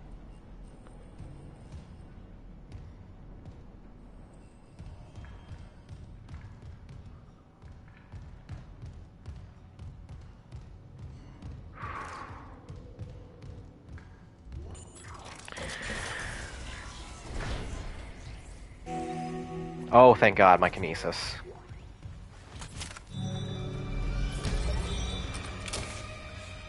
Isaac is now feature complete.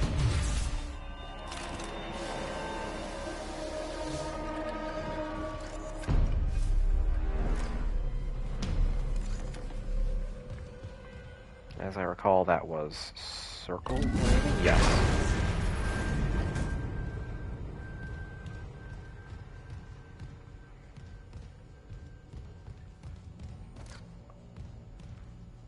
Okay. How are y'all liking the Dead Space stream so far? I know it's been slow goings, but what was...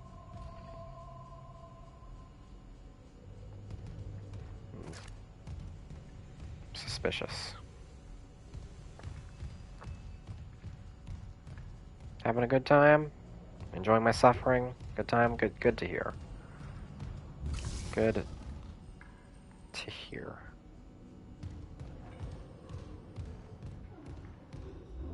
I didn't realize that was crying sounds for a second.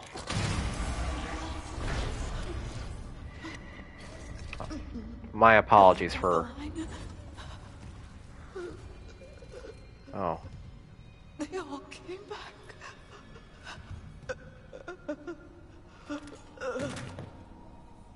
That's rough.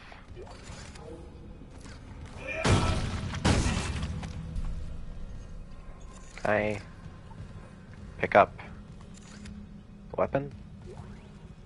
I thought I could... Yeah, pulse rifle. Weird that I couldn't pick it up when I was standing right on it. Why are you stomping out an innocent corpse? It's a mercy, so she doesn't come back. You don't understand. Okay, that's the way. Pulse rifle, I'm here or there on. I'm not one of those people who exclusively plays Dead Space with the plasma cutter. I think all weapons tend to have their uses, except for the flamethrower. Flamethrower is objectively awful and worthless. Unless they fixed it in the remake, which they may well have. Pulse rifle's good for small mobs and when you need to focus some... What's the word?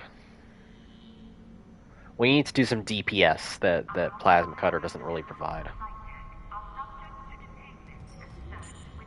Apparently flamethrower is much better in this game. Cool.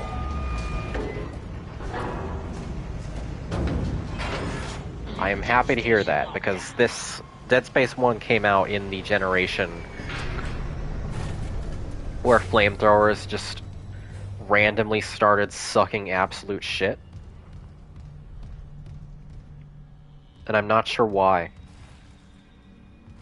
Every game dev decided that a flamethrower should have no range and spend all of its ammo in 10 seconds and also do very, very little damage to the actual enemies.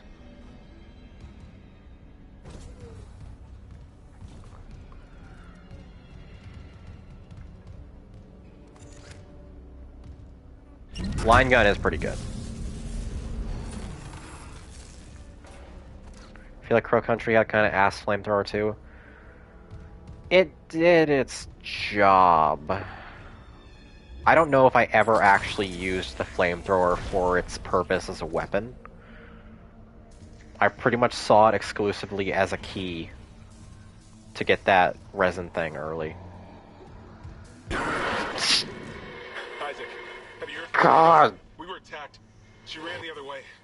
No, nothing. Oh, I need a fucking face cam set up on me for this fucking stream. Access to the morgue. So you can see me jump back into my chair whenever somebody talks to me. A hydrazine tank might blow it open. Just need a detonator, like maybe a shot pad. Nicole could be through there if... Isaac, the one who attacked us. I swear to God it was Chen. But I saw him die. Have you picked up on what's going on yet, Hammond? If they barricaded the morgue, maybe we could keep something in.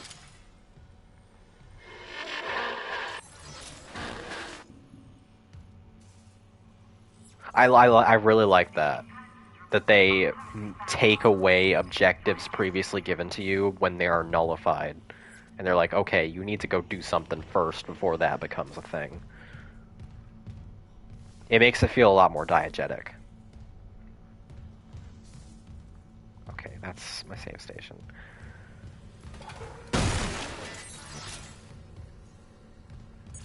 Level 2 security clearance required.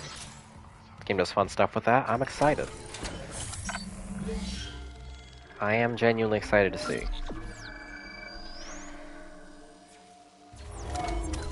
You know what else I'm excited for? I have heard whisperings on the wind that Dr. What's-His-Name the closest thing this game has to a main villain, is an actual villain now. Like an actual character. Who gets some things to do. I don't know what things he may do, but that's cool if that turns out to be the case. Pulse rounds. I'm good.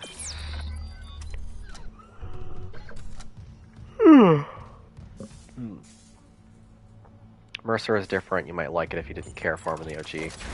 I was completely indifferent to him in the OG.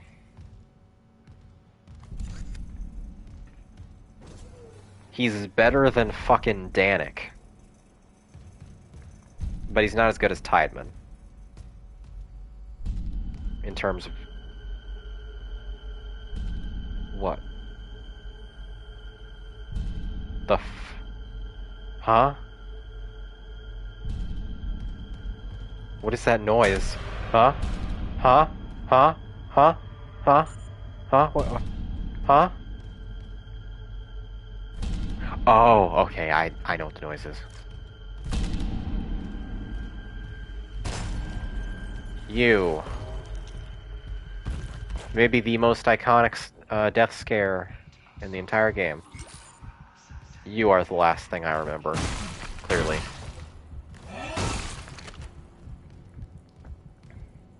I was really, really scared for a second. I thought it was like a pounding heartbeat or some giant enemy I had forgotten. Oh.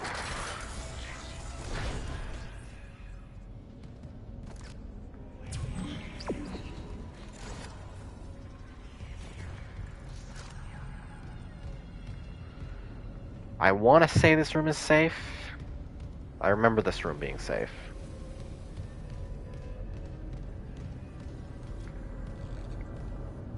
Yeah, this room is safe.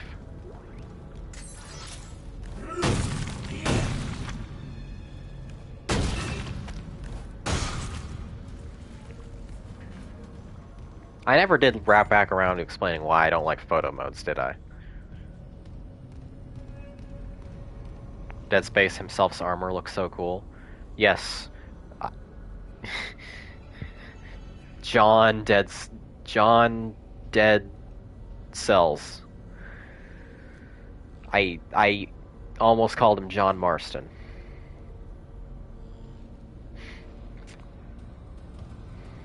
My tongue got twisted on so many possible words to say. Anyway, photo mode.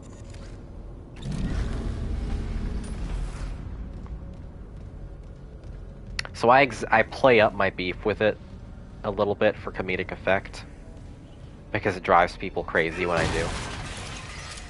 But I do genuinely think that there are places where photo modes are genuinely detrimental to a game. Like when it allows you to look ahead in a Souls type game or what have you, and see where a surprise enemy might be.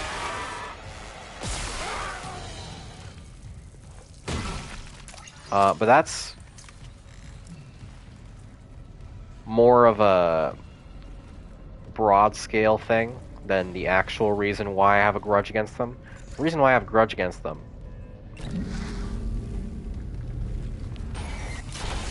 is because... Oh god, it's a circuit breaker.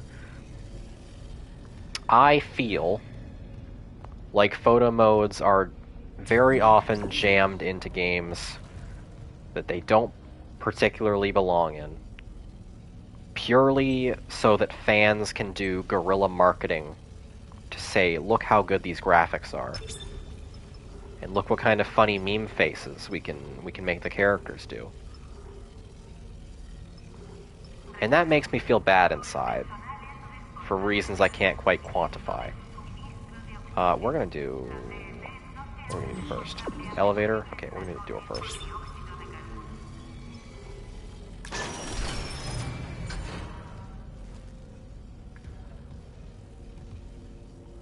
Never mind, we're not. Wait, which door did that... All the way over there? Eh. I'll get that later.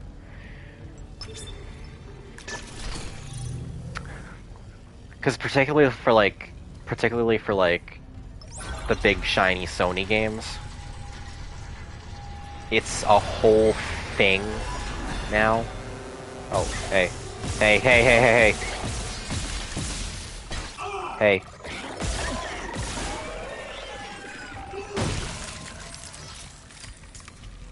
And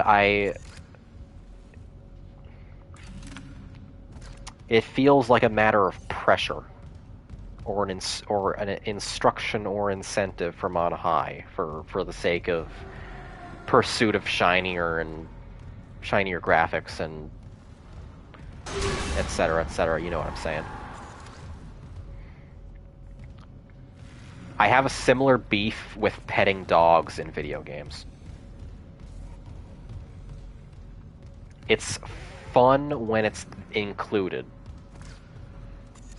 but the insane popularity of Can You Pet the Dog has led to at least a couple of verified instances where devs are pressured to make all animals pettable or to stick an animal in the game just so it can be pet. And I don't like that. It's weird. Be less weird about your cute little social media trends. I was waiting for that. I was trying to trigger... See, this is the last fucking... Huh? I was about to say, this is the last circumstance where I remember there being an enemy before my memory largely goes blank, besides the boss fight at the end of the chapter. And then the enemy doesn't show up, so that's fun.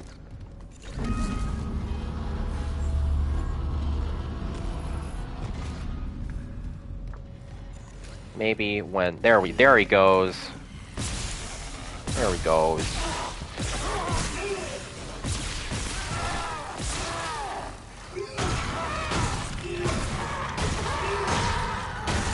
Save me some ammo. Okay, they're giving me a lot of pulse rounds. I'm gonna switch to my pulse rifle. For just a bit.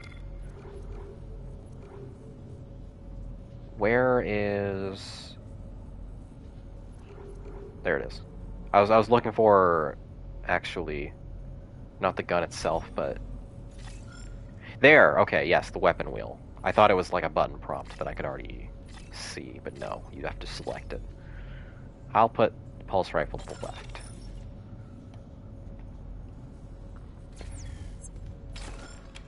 I did hear about the pulse rifle infinite money glitch. I'm pretty sure that got patched like month 1. If it didn't, I would be happy to hear it, but I'm not holding my breath.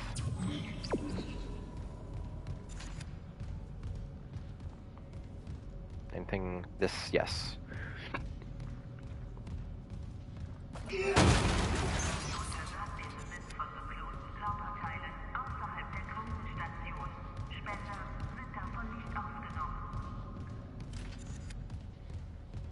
But yeah, all that ranting about game problems that don't matter at all, to say, I hate social media, and I hate social media trends.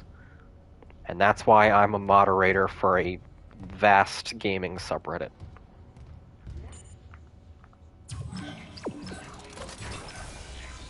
Okay, wait, that's progress. What about you?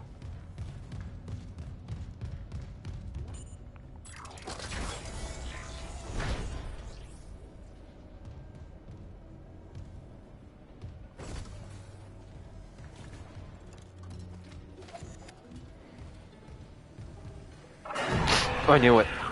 I knew it. I knew it was coming.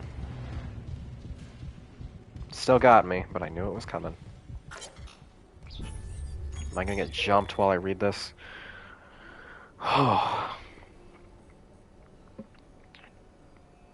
Yes, I knew it was coming and I still got scared. That's me in a nutshell. Dr. B. Warwick. Diagnoses are stacking up fast as I can file them. Sleep paralysis, hallucinations, nightmares, paranoia. I'm getting patients from all over the ship. No underlying cause is showing up on environmental analysis, foodstuffs, or radiation levels. I admit, I'm at a loss. Mercer says he and Kine are working on a hypothesis, so in the meantime, I'm treating the symptoms. I'm seeing some improvement with sensory deprivation treatments in our zero-G therapy pods, but the sheer number of patients we're managing bothers me. Those systems are old, they need an overhaul. With so many pods active, I worry what might happen if there's a serious power surge down there, but nothing else seems to help. I suppose the odds are low enough. I'd rather take a small, calculated risk than have dozens of miners and engineers impaired around heavy machinery. Horror game that has a 10% chance to spawn a monster behind you every time you read a text log. That exists, Tara. I am dead certain that exists.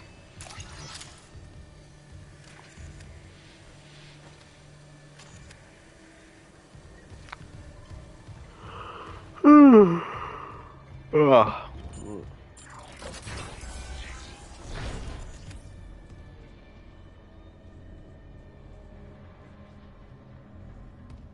It might be this game. There is a non-zero chance that it is this game. I was also thinking of like an indie game that I cannot remember.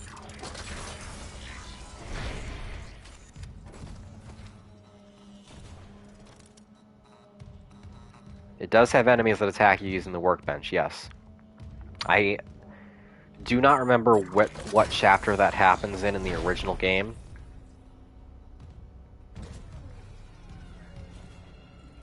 And I'm pretty sure I did not encounter it when I was playing by myself. So that's going to be a good, fun reaction for you guys when I get there. Oh, the fog, though. The fog looks so good.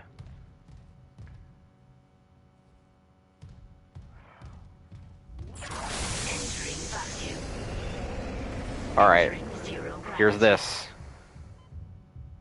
segment. Am I missing any items? Pretty sure there's...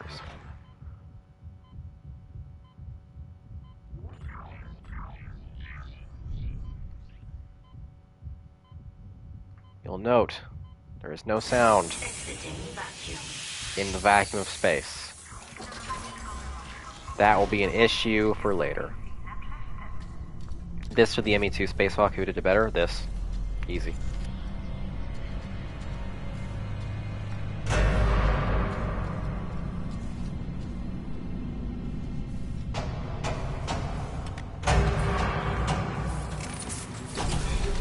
Oh, speaking of doing spacewalks really well, thank God they changed the Dead Space 1 zero-G mechanic from pinballing across walls to free floating. I get the intent behind the pinball. I think it had its moments and was an interesting idea for the sake of realism. However, more often than not, it was frustrating in the way that I do not enjoy. It felt less like friction and more like something that wasn't quite working out.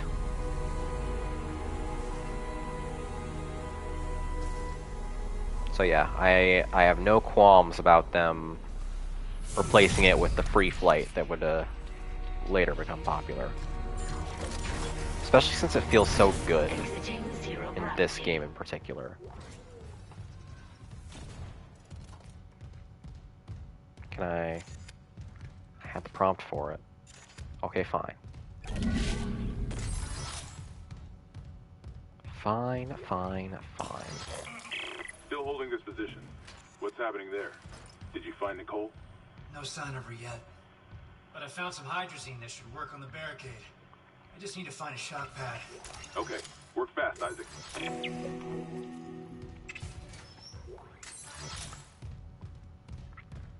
Having said that I love Isaac talking, which I do, I still hold that stance. In the 3 chapters that I had played, he hadn't said a whole lot that wasn't directly pertinent to, like, I'm gonna go here.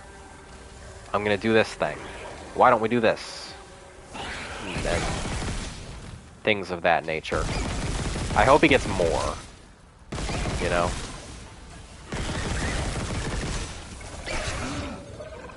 Gets more of that later on? Cool. That's all I wanted.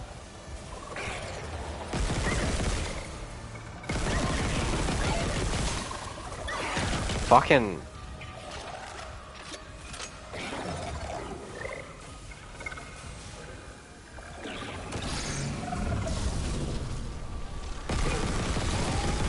There. God. Do you like it when characters talk during gameplay, or should it be cutscene only? It depends on the game. That's a cop-out answer, but it is my answer. Depends on the game, what they're going for. Whether I like the character or not, because if I don't like them, then them talking endlessly during gameplay is going to seriously knock it down for me. But... yeah, it's case by case.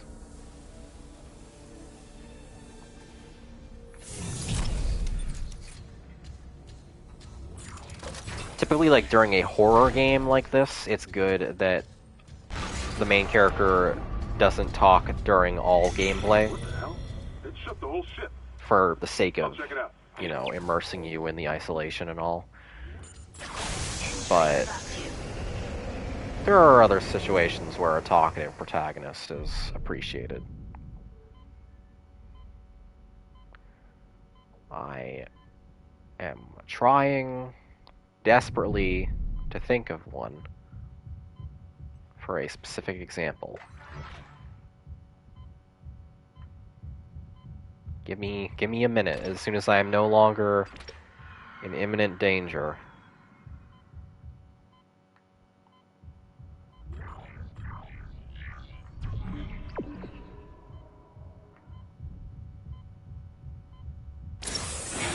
God.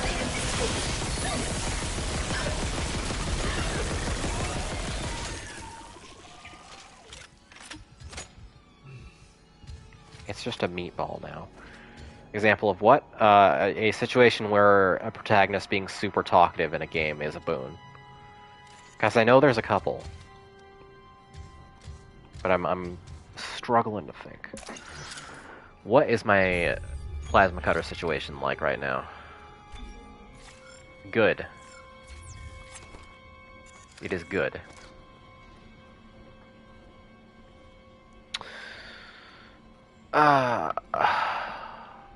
Been going for almost 2 hours. Wow. Let me step over to my game shelf for just a second and see if any of my favorite games can give me some elucidation here.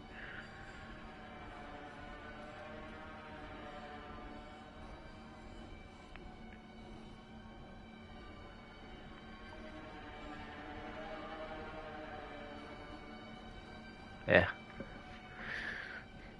Maybe V from Cyberpunk counts.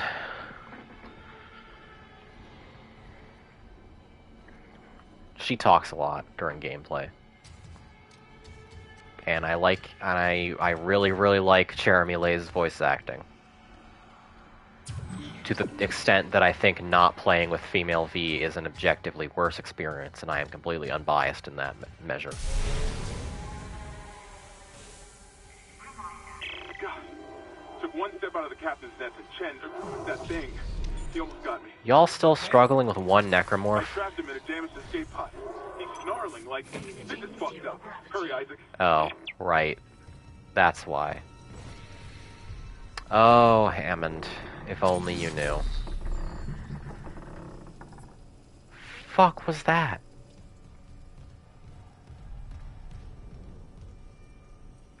Ah. Found the images? Images of what exactly, Vera?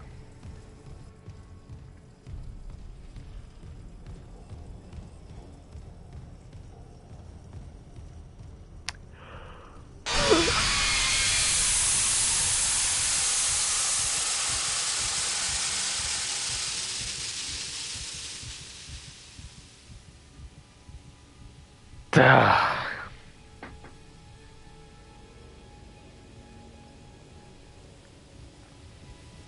this harm steam? Is this hurdy steam? It's not hurdy steam. That is hurdy steam.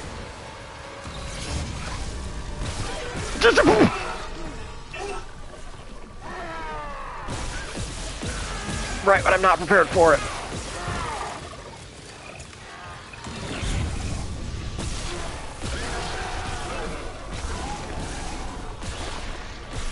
Can't even tell what I'm shooting at anymore. Are they dead? Are you dead? You're dead. Christ. The one time I don't look over my shoulder.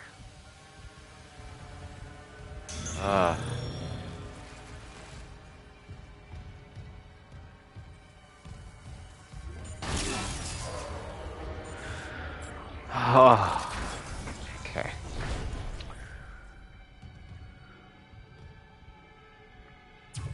Progress that way. That means we're going this way. Towards the... Wait, no, we've been this way. In that case...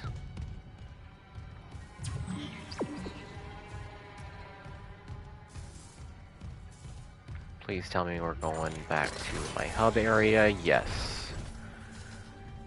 Okay. Save station.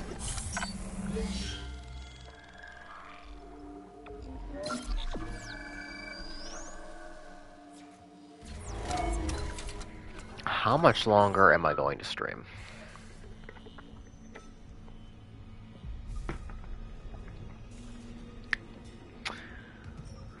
I'm getting a bit tired.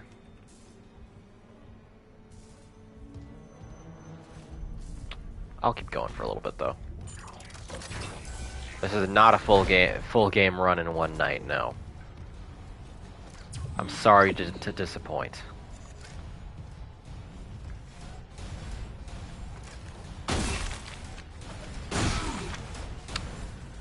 I'll try and get through chapter 2.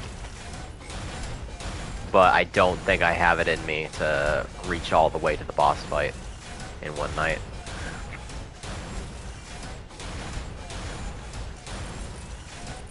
Oh, I'm out of stasis.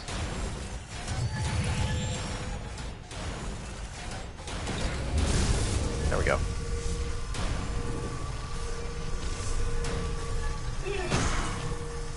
Believe in the chat that believes in you. You guys don't believe in me.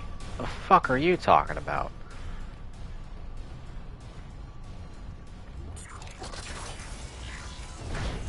That's the biggest lie anybody's ever told.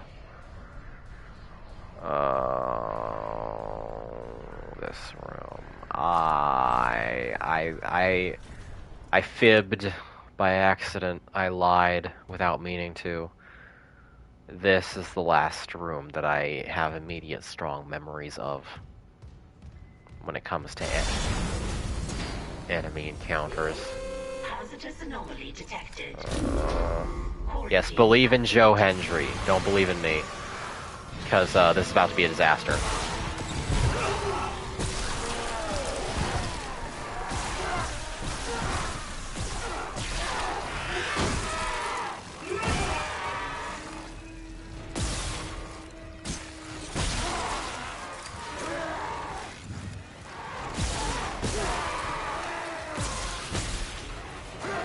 Oh, you can't get around your friends?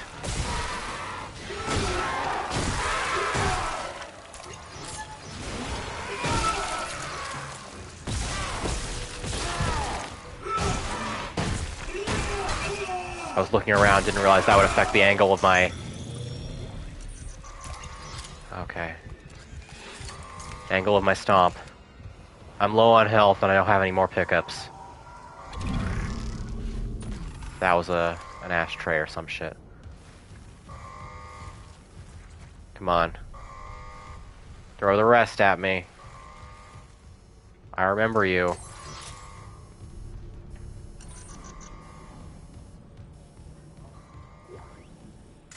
More credits. Give me health, please.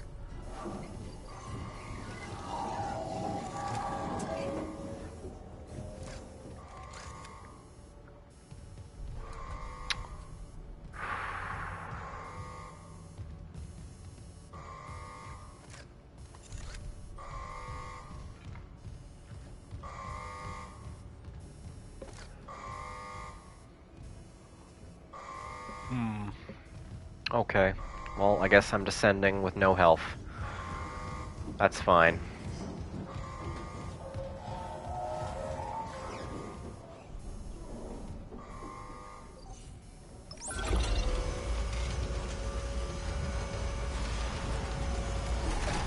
No health and, pretty much no stasis either.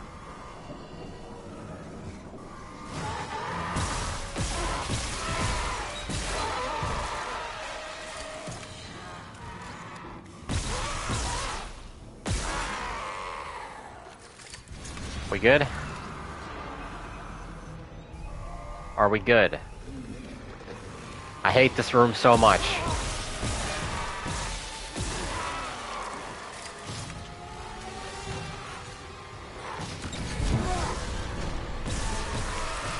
Just had to fend that one off a little bit.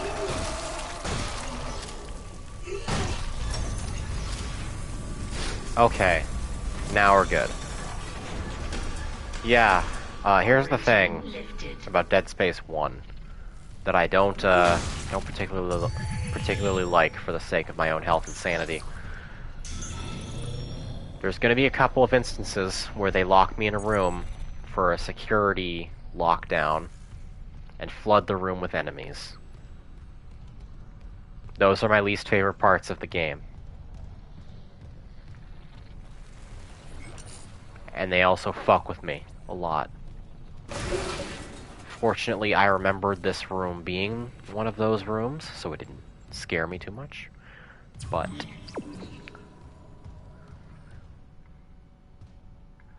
that will change. That will change. I guarantee it.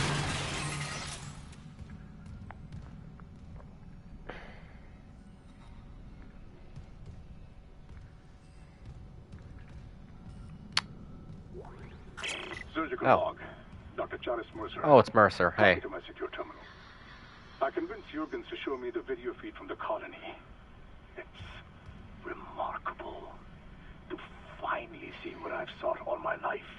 The miners, this transformation, the divide death. Kine is erring on the side of caution. His faith has been shaken by these necromorphs, as he calls them. How strange.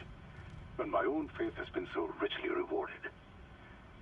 With or without Kine, I must study one of these creatures. Or the next best thing. Brennan's patient, for example. What'd you do with my girlfriend?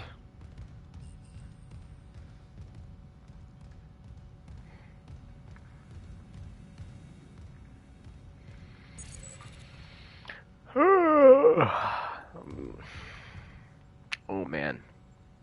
Oh, it's hidden. Where does this go? Nicole? Right. It's me. I do recall that there are side objectives in this game. And I think the first one is to do with Nicole's office. Personal log, Dr. Nicole Brennan. What a strange game to have side quests in. Therapy. Patient Harris is showing improvements. If this continues, there might be hope for the others on Aegis 7. However, Dr. Mercer continues to interfere. He claims Harris's delusions are religiously significant. If I have to make a complaint, I will. I'm not losing my patient over unitology bullshit. Not again. Tracking rig signal. Dr. Nicole. Right, yeah, I did this. Rig location inconclusive. Manual rig tracking is available. And I will do that this time as well. Ah, Dr. Nicole Brennan. Ba-da-ba-da-ba. Okay, dictation on. I'll keep your name out of the transcript. Jane Doe. Thanks, it's just so hard to remember what's real. Your church mentor talked to you again. He knows me and my girlfriend want to leave. I can feel it. Gasp! Lesbianism? On my mining ship? Can't believe the mind virus spreads even here. Our last seminar was all about heretics. how every unitologist who leaves is an enemy of humanity. Ishimura has gone woke. That's because of the marker, Vera. What do you think caused all of this? Dr. Brennan, unitology is big enough to take care of itself. This is about what's right for you. Just be careful. The church pulls out these tricks when they feel threatened. They have neuropsychiatrists too. Even if you get out, they'll try to. Dr. Brennan? Sorry. Did something happen? I had a patient who I tried, and her son tried so hard, but I'll fight for you. Everything I've got, but never underestimate how strong the church's pull can be. Yeah, so fuck unitology. Every single one. Into the ground with ye. Quite possibly the worst sci-fi religion.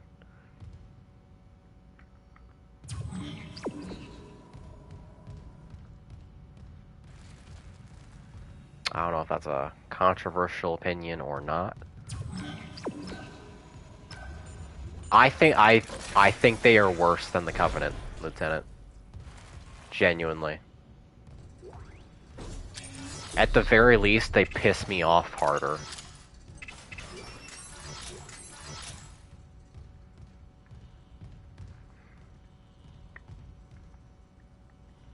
I'm sure it's partly because of the human element, and because it's a little more realistic.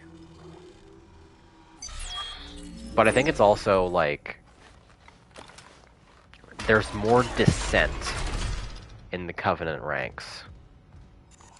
You get more instances of people, be it characters or entire alien factions, leaving the Covenant, rebelling against the Covenant at any given point in time. It feels less overwhelmingly domineering. Unitologists, they just control everything. They've already... We lost the war against unitology during the time of the first novel. Like, it's over, man. And it just churns my gut to think about that. Oh, yeah, the babies.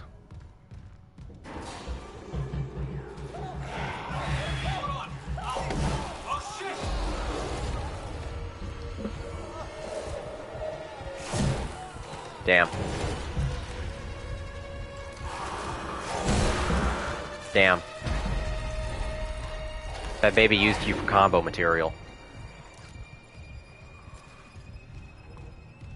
I'm very sorry.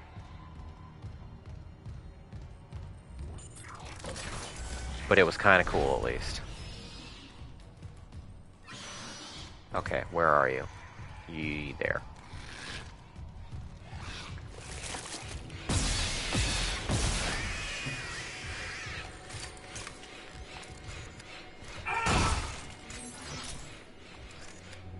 I will, because this is not 2008, and we are past this kind of media criticism, I will not question why the baby has money on it. Clerical error. Zoe. Specimen 426. Is ready for harvest. I was supposed to notify Alvarez to prep for medical leave, but when I checked the database, I saw Ensign Sable had been moved ahead of her. Is that right? Alvarez has been on the waiting list for 3 months now. I thought arm transplants took priority over a cornea. But what do they eat? Oh god, don't get me fucking started.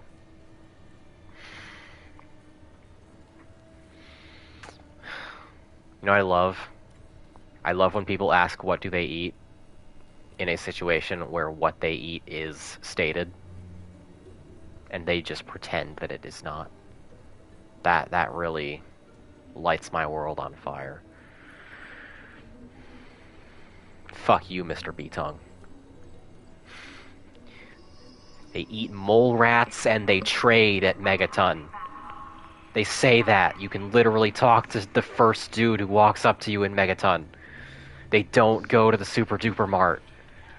The whole reason you go to the Super Duper Mart is to verify whether there's any food there at all. And there's not. There's literally not a scrap of food in the entire building except in a locked container that was brought there by the raiders. Gah. Anyway. I'm fine. Here's your clerical error. One of them bought CDC stock at the last purchase, one of them didn't. Guess which one was suddenly bumped up to vital personnel. It's not worth the headache to push back on it, trust me, and before you think about filing an ethics complaint, just remember the wise words of Hippocrates. Shit rolls downhill. Reaganomics for you.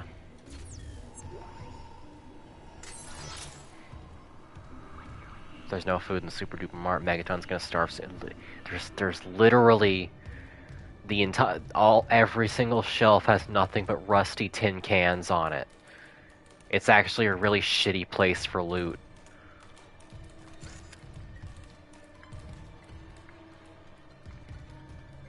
Guys, why are you wearing underwear in these back to tanks? They're gonna get all wet. I feel like I'm missing something here regarding Megaton and Fallout. So one of the biggest criticisms regarding Bethesda's world design. Oh, hey, Vajogar. Welcome, welcome. One of the biggest criticisms regarding Bethesda's world design that likes to get trotted out, being like, oh, they don't know how to design a believable world, is Megaton's seeming lack of food resources. And this was a common criticism when the game came out, but it was sent to massive popularity by H-Bomber Guy and Mr. Beatong. So they're like, see, unlike Good Springs in Fallout New Vegas, my beloved, Megaton doesn't have any crops. What's the deal? Why doesn't it have any crops? Obviously, they don't grow any food there, and see Moira, she sends you to the Super Duper Mart to check if there's food. Obviously, they go hunting for food. Now, why would a supermarket have food enough to fill an entire community after several hundred years? This means they don't care. Now, wait. Oh, elevator. Problem is, if you talk to Sheriff Lucas Sims, literally the guy who runs up to you the first time you enter Megaton, one of his dialogue options allows you to ask about that situation. And there are several other characters you can talk to regarding Megaton's food. They eat mole rats. There's copious mole rats all around the area. They go mole rat hunting. And also Megaton is the central trading post for all of the merchants and caravans that come through the Capital Wasteland. So they trade. They trade for fancier foodstuffs. And also, Megaton is barely like a city or even a town. Most of the people you run into there are not natively living there. It's actually a surprisingly small local population. Because most of it is traders and tourists. And so on and so forth. And as I already went into, the whole Super Duper Mart thing is just a wild, deliberate misrepresentation of the text of the side quest.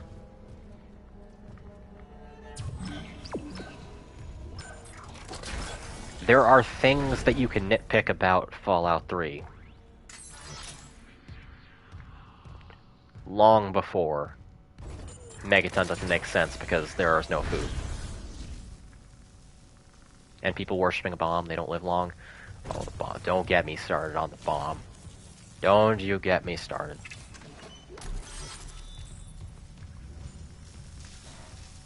plot hole. Why did they build a whole city around an inactive nuclear bomb? They...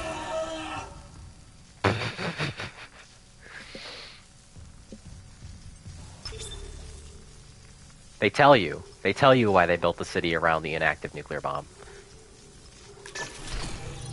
It's because the walls around the blast crater, or impact crater, I should say, because there was no blast. Daniels isn't answering her rig link. Hold on. Hammond has to speak. Pad I can use on the barricade. I'm heading back there now. Watch the voltage on that pad. I'm not losing anyone else. You could have told me that earlier, Hammond. Little too late.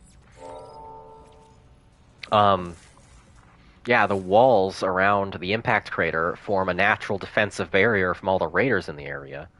So they're like, oh, we only have to do a little bit of setup here, and we've got natural city walls. It's actually very well thought through. Now, also, they didn't know that the nuke was at risk of exploding.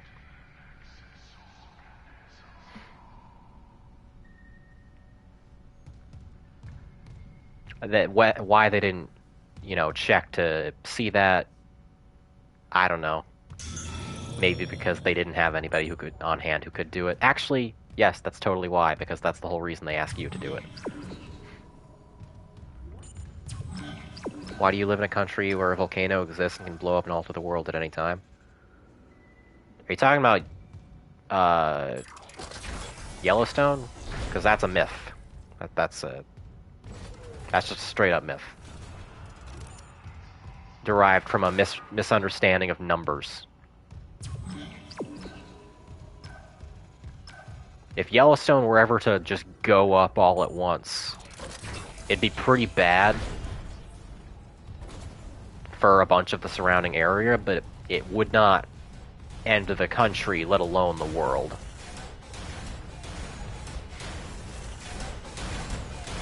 Found another Coper. Vera, you live in Brazil. There's probably something that can end the world in fucking Brazil. Don't you give me that.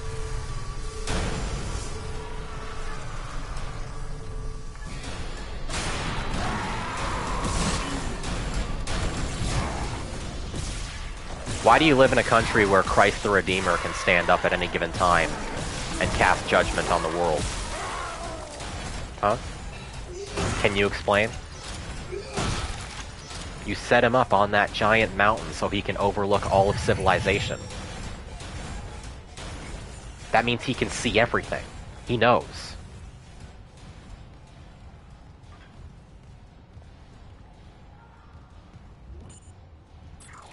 Your silence speaks volumes, Vera.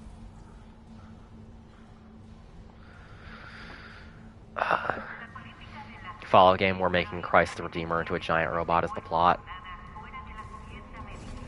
I know you joke. I thought those were footsteps. I am getting tired of giant robots in Bethesda Fallouts.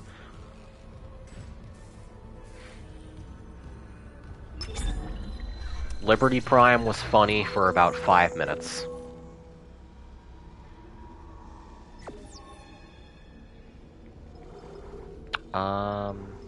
Give me more small med packs, please.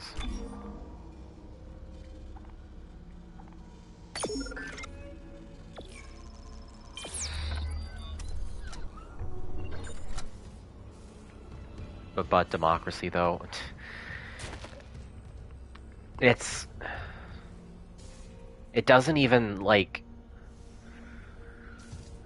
I love Fallout 3, I do. It's one of my favorite games.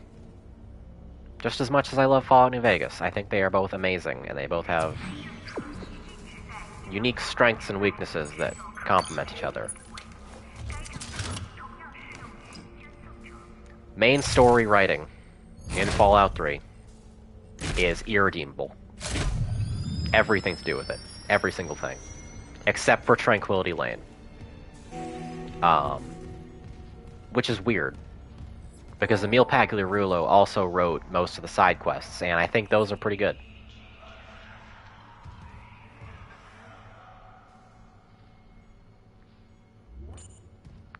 But I replayed it in the past couple years, and I went in really, really trying to find anything to like about the main story writing, and I just couldn't. Am I doing something wrong? Wait. Do I have to... No. Do I have to arm it? No. Oh, yeah, I have to take cover over here, I see.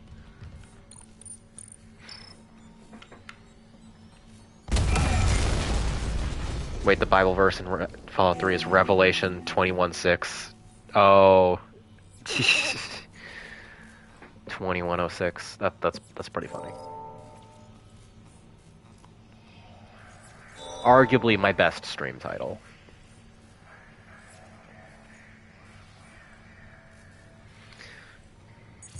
Level 2 Okay, so when it comes to Fallout 3 writing versus Fallout New Vegas writing, I genuinely think that there is a lot of good, great, even brilliant writing in Fallout 3. The problem is it's all in side quests, inconsequential, random wasteland NPC interactions, text logs, audio logs, radio stations, etc., etc. None of it is in the main story. None of it.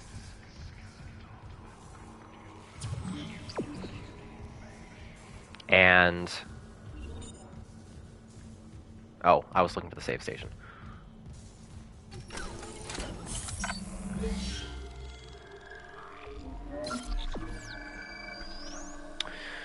Like, Colonel Autumn, right? I think Colonel Autumn has all of what he needs on paper.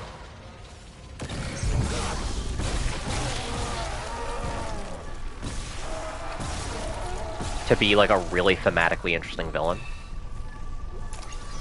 Because this whole thing is he was a dude who was raised in the Enclave, right?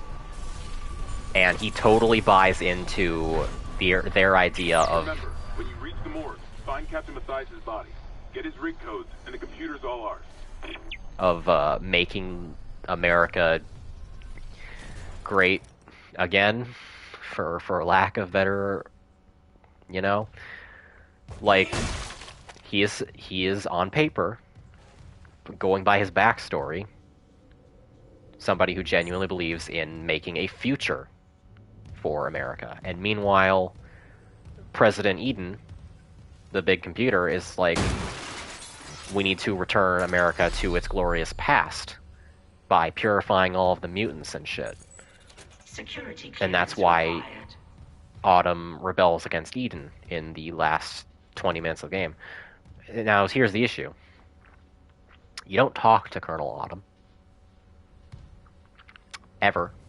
You have 2 conversations with him, and both of them are artificially limited by time.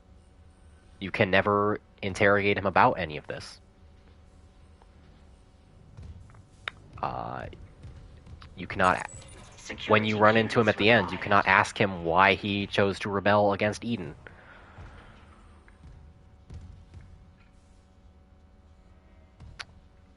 Like, none of it.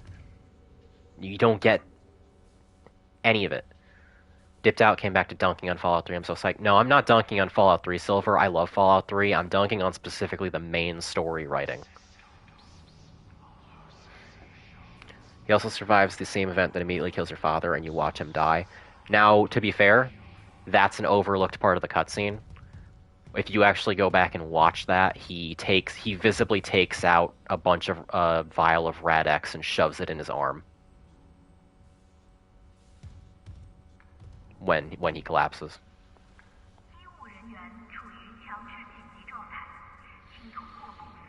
But yeah, Security clearance required. See, it's another common criticism that if people just play the goddamn video game, they can understand. It's the least of the problems with the main story.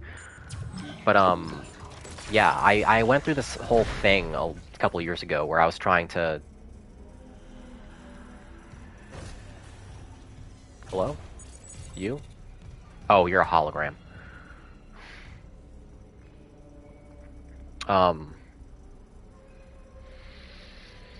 Yeah, I went through a whole thing where I was like trying to do write-ups about all the villains of Fallout as part of a series that I was doing for a website I was on at the time. And Lupin transmits all fucking personnel. This is Senior Medical Officer Nicole Brennan. Autumn, it was a struggle. We need help. Look at his wounds. We can't handle so many trauma cases, and the command crew won't tell us what's happening. Susan. Shit. Maybe I have some KHB left. Pub.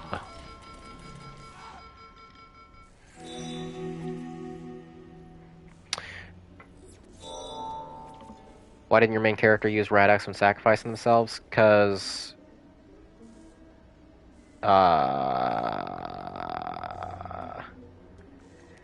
that one doesn't have an explanation. Although, also, it's worth noting that Colonel Autumn's coat, which I don't believe you can pick up, has, like, a plus 50 or something resistance to radiation. So there is that, too. It's a cool coat. I wish you could use it. Yeah, I'm not going to defend the actual ending. The ending is ass. But it's like ass on par with the rest of the main story. After the intro. I like the intro. Even on replays, I like the intro. I actually like the intro to Fallout 3 more than I like the intro to New Vegas. In terms of how quickly you can actually get out and meaningfully open up and interact with the world.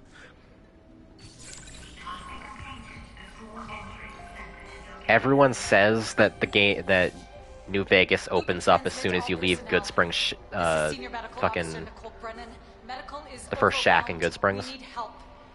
Look at his wounds. We can't That's not the case. And the command crew won't tell us what's happening. Oh, it's the same log. New Vegas doesn't actually open up and let you off of the very, very constrained, rigid, intended path up until you get to, like, Boulder City.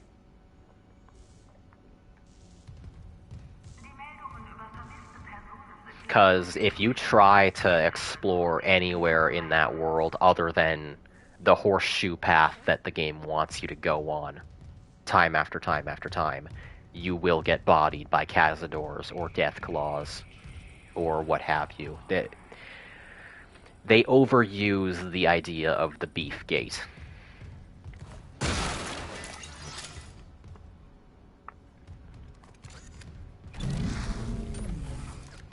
Whereas in Fallout 3, if you know where you're going, as soon as you step out of the vault after, like, the first half hour, you can just beeline straight to where your dad is. Or you can go everywhere else in the wasteland.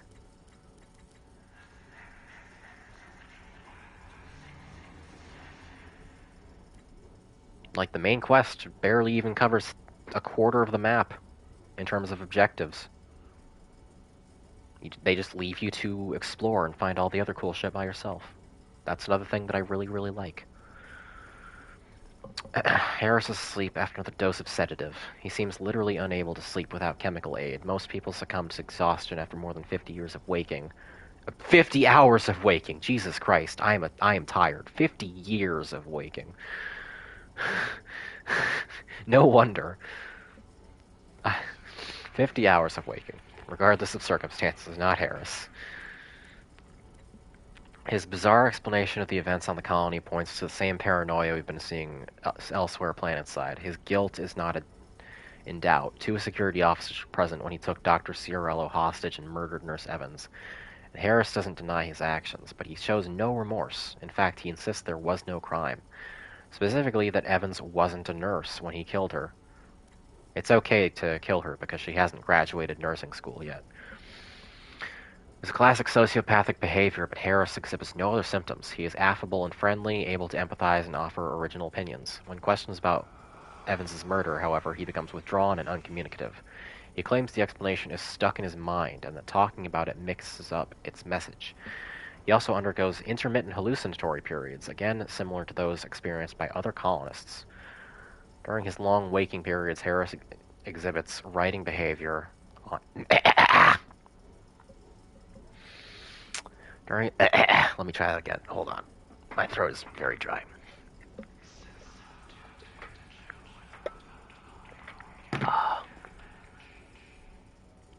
Oh, Twitch blocked that URL you tried to post, Vera.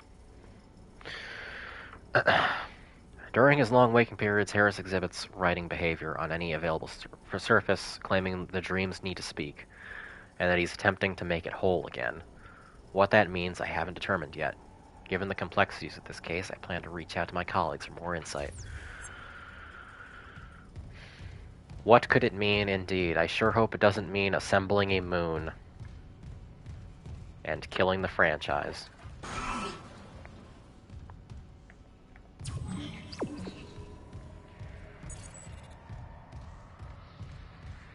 I sure hope the ultimate purpose of the markers isn't actually really lame and easily understood. Okay, no power in this hallway. Which objective am I following right now? Oh, okay. Can I... yeah. I want to track Nicole's hologram. That would be... somewhere. Like the villain's motivation in Fallout 4, that shit was tight, and by tight I mean funny. What was Father's motivation? Seriously.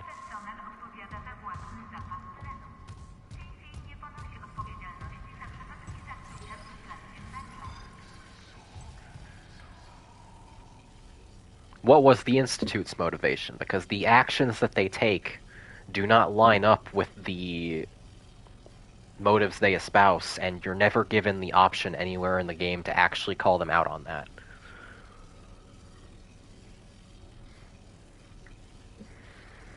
Vibes, that makes sense.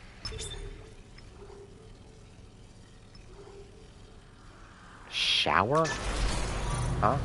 Wait, why would I turn off the lights and turn on the shower? What? Can I... hold on, what? Sorry, can I... wait, what happened just there? Weird. Showers side quest? Is it the side quest that I'm looking for? Because I did that the first time. But I just don't remember.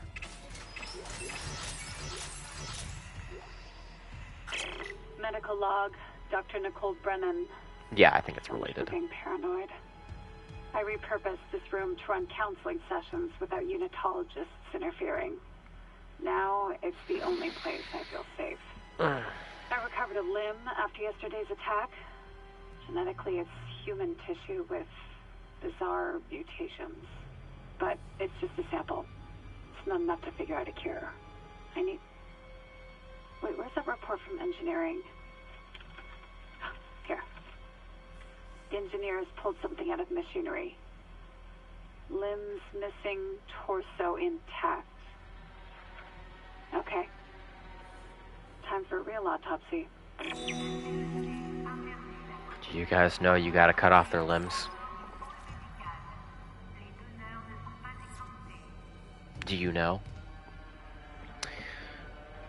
A drug addict oracle says something about the Institute using the Commonwealth as a petri dish, and like that's a better villain motivation and reason to stop than anything else mentioned. Oh god, don't get me started on the drug addict oracle. The single worst character in that entire game. It's really impressive how your designated good guy faction, the faction you're immediately supposed to root for, the default faction in case you ever fuck up any of the others, they're host to all of the worst, most unbearable characters. Like, not a single one of those guys is tolerable at all.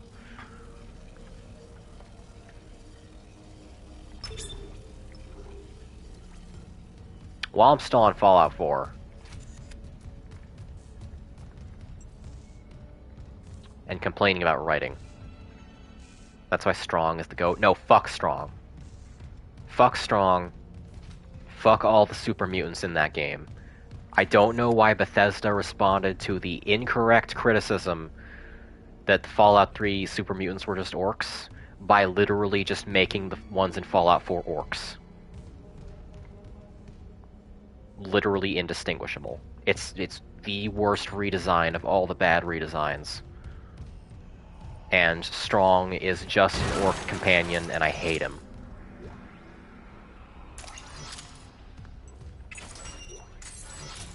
How dare he yell at me whenever I lockpick? Metaphorically, you know, his friendship goes down.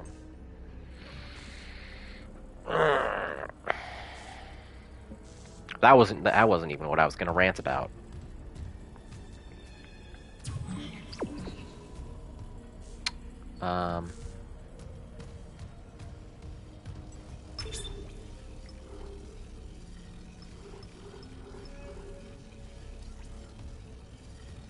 Wait, to remove battery, ensure no power is being used on the circuit breaker.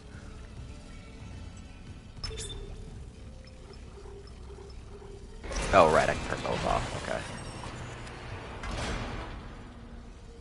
Yeah, over there.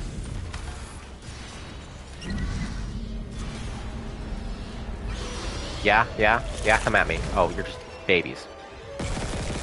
Wait, why did it default me to pulse?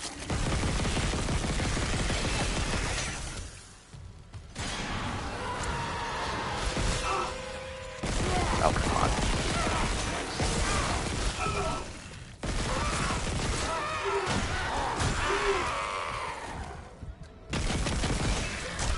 Piss off, baby. Let me talk, please. I didn't expect to be dealing with a necromorph incursion. I thought this was... I remember this room being peaceful. Oh. I can't... Okay.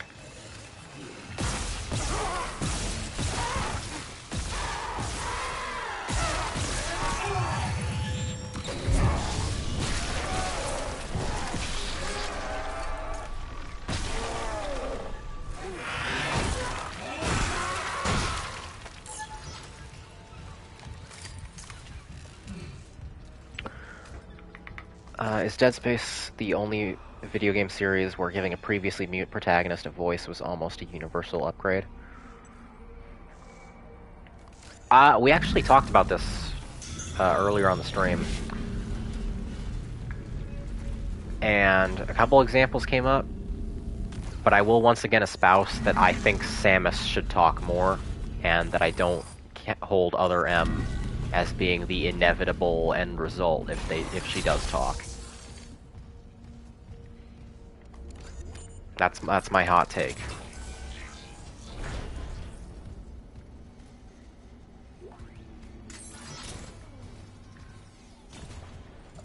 What was I gonna say?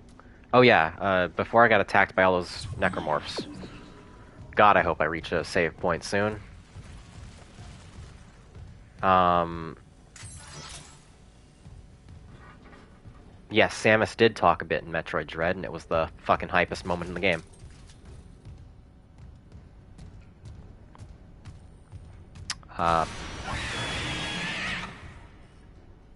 I keep getting my train of thought derailed. You want to know the biggest writing cheat in all of Fallout, maybe?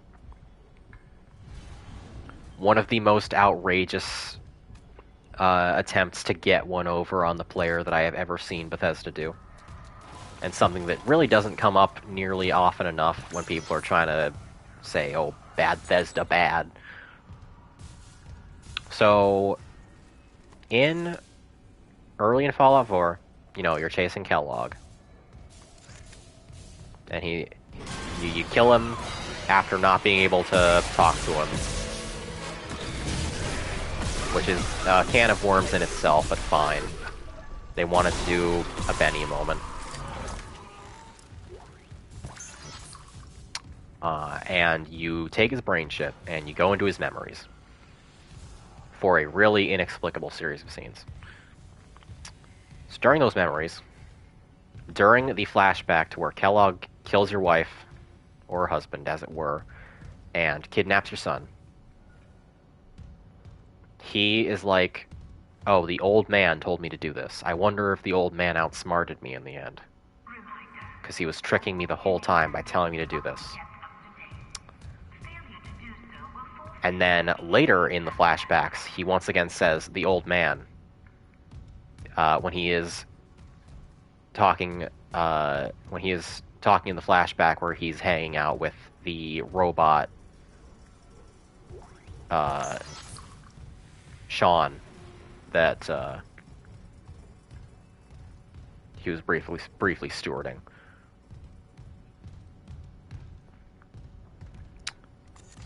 He uses the old man.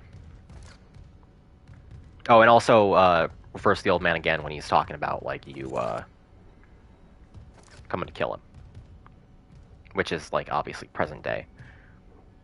So he uses the old man to refer to two mutually exclusive leaders of the Institute, purely in an effort to trick the player into thinking that the obvious thing did not happen, and that Sean is still a child. That would get me. That's fine.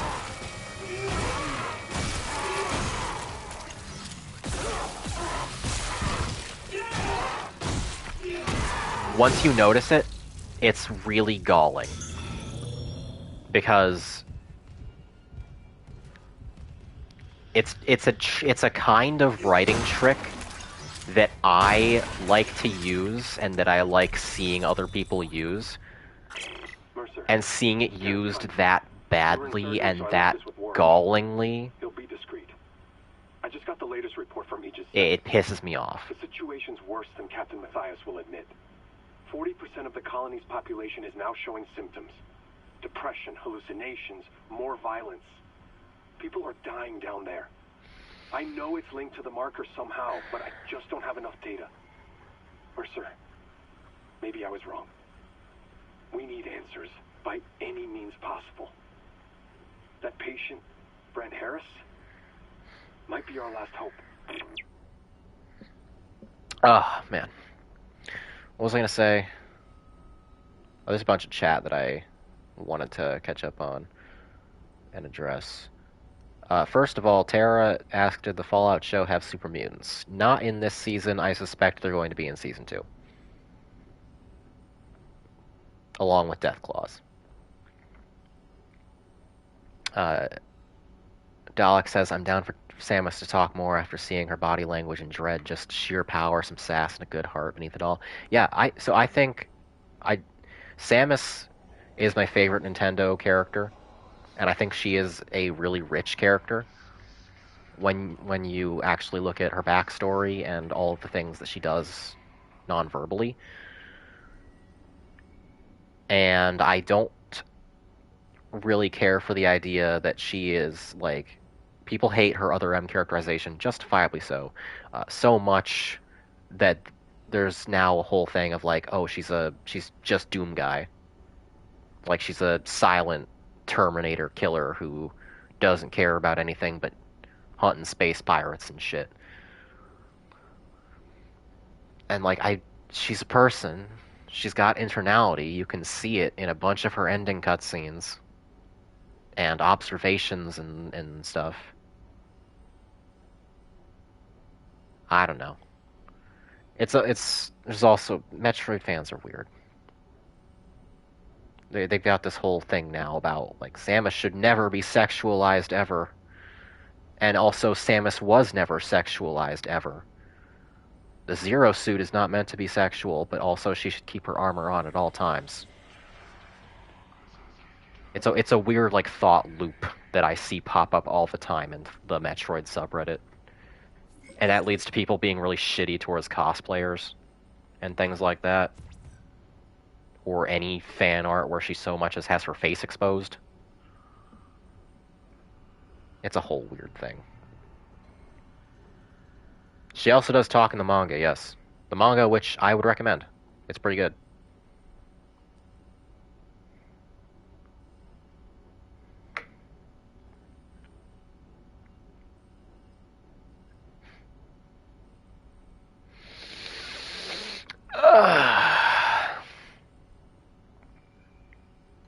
Man. I That kind of stuff always seems vaguely misogynist. It's misogyny wrapped in the veil of respecting women. I would call it chauvinism.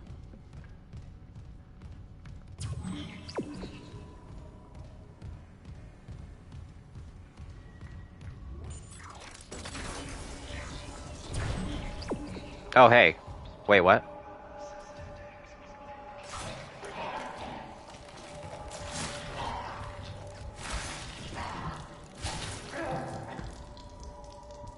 I don't remember this.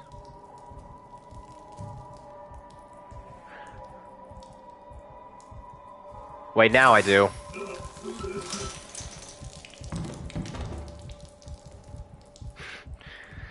Ugh. How goes Isaac Clarke's spaceship ride tonight? Oh, Toblo, I didn't even notice. I don't know if I called you out or not upon joining. Welcome to the stream. However long it goes for, because I'm very tired. To answer your question, it's been going good. I haven't made as much progress in 3 hours as I wanted to. It's been a very, very rambly stream tonight.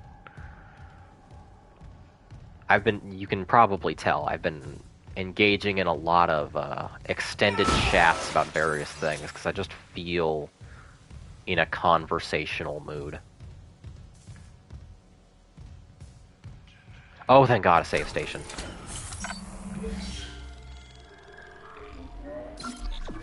What'd you say, Dalek? Anyway, I'm down for Samus to be in touch with her feminine side. Lady loves animals, maintains that hair shockingly well, and I respect that. Yeah, Samus... There's a lot of facets to her. I really like the Zero Mission ending slides where you can just see snippets of her living her life and, like, going to a bar and going for a walk and shit like that. I want to see more of Samus the person. I think there's a lot of room to explore that, and I would like a game to explore that. What do people think she does besides bounty hunting? So that's the thing. People think she doesn't do anything besides bounty hunting. They think she's all space pirate slaughter all the time. And don't get me wrong, I love her space pirate slaughter. But there's more. She's like she's a human being and also a bird. I very much agree, Dalek. The orange two-piece is my favorite version of her outfit. By far. I think it is incredibly fashionable. And it deserves to appear in more games as an alternative to the Zero Suit. I'm really glad they put it in Smash Bros.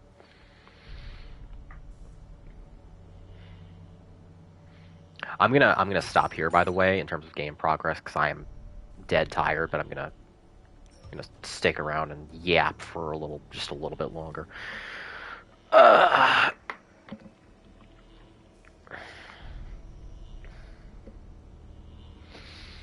hope Metroid Prime 4 gives us a little bit more of Samus the character. Because that may seem like a long shot, but I read Tanabe saying that he wants to write a complex story about the relationship between Samus and Psylocke, and that necessitates, writing Samus as character. And Metroid Prime 3 was already leaning in that direction with the whole thing with her and Dark Samus and her arc of corruption. But we've had many, many years to ruminate on it, and I would like to see what can be cooked with all of that time. And I also want Psylocke to be the best villain ever after all of this fucking build-up. I know there's not very Metroid vibes, especially for Prime, but I just want to see more of modern galactic civilization. So, My dream Metroid game is a Metroid game that probably nobody else wants. Because it's not a Metroid game at all, for the most part. My dream Metroid game is a game where you have a mix of smaller explorable planets like in Prime 3 and some kind of civilized Federation space that you can wander around in, where you would actually be doing bounty hunting in a say, I don't know, semi-open world crime format or something. I don't have the specifics nailed down, but you should be able to have Samus either in her power armor or walking around in her civilian's outfit, in which case she would be unarmed and have Yakuza brawler combat. That is my entire pitch.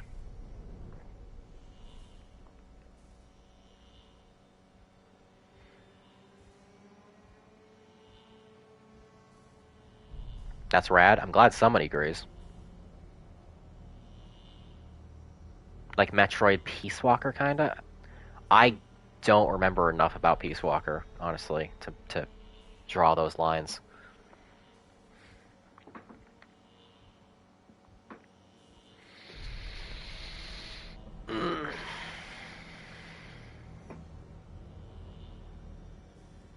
Yeah, sort of like Prey 2 was supposed to be. Good call, Lieutenant. I always forget about Prey 2. What a sad story.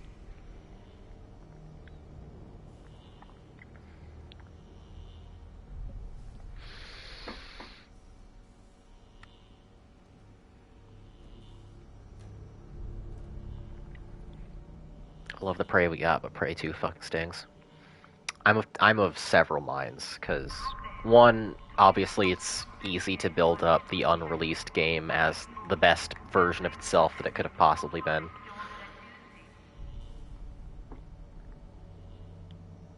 When chances are it could have come out and been flawed from top to bottom for all we know. And also, this is kind of heretical as a fan of immersive sims, but I did not have a good time with the new Prey, the 2016 Prey. I've only played it once, and I kind of screwed a core piece of it up for myself. But beyond what I ruined by my own mistakes, I think there are significant issues with how that game is designed and how the plot is structured that don't get pointed out enough when people are like, oh, it's the magnum opus of modern ImSims.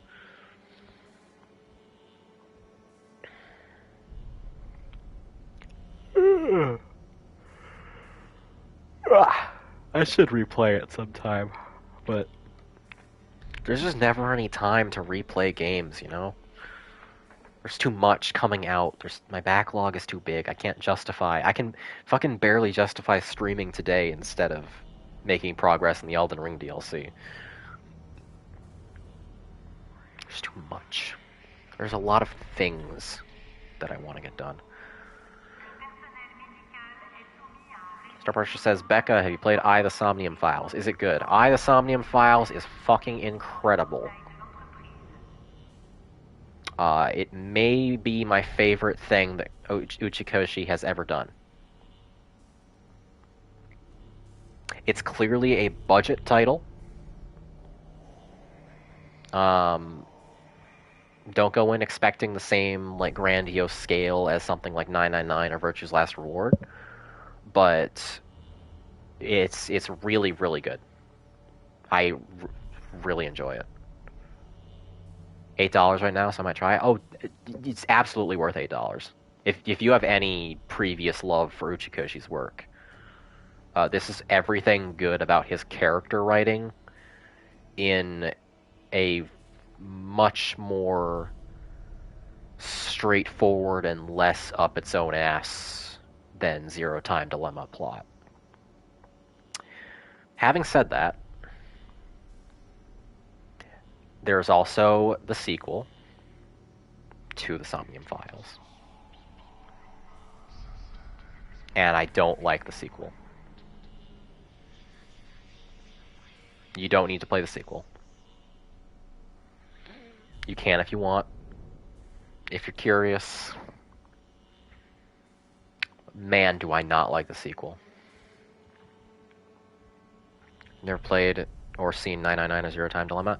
So fucking that's actually kind of funny that we bring this up. The first stream that I ever did that is now long gone because I never backed it up anywhere was of me showing off a bit of 999. And I still want to do like an actual proper streamed playthrough of it sometime in the nebulous future so I can show it to people who are like unaware of how fucking amazing that game is. But yeah, it's a back burner plan. What's wrong with the sequel? It's just the plot's not as good. The characters aren't as good.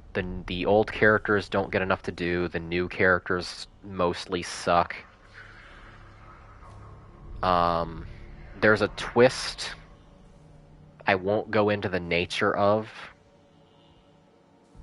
but it's a twist that the entire story rests upon, and it is so asinine and obtuse that it's not even explained to you in universe. Like, there is no diegetic way for the twist to be delivered. Somebody has to look at the screen and tell you, the player, that this is what is going on.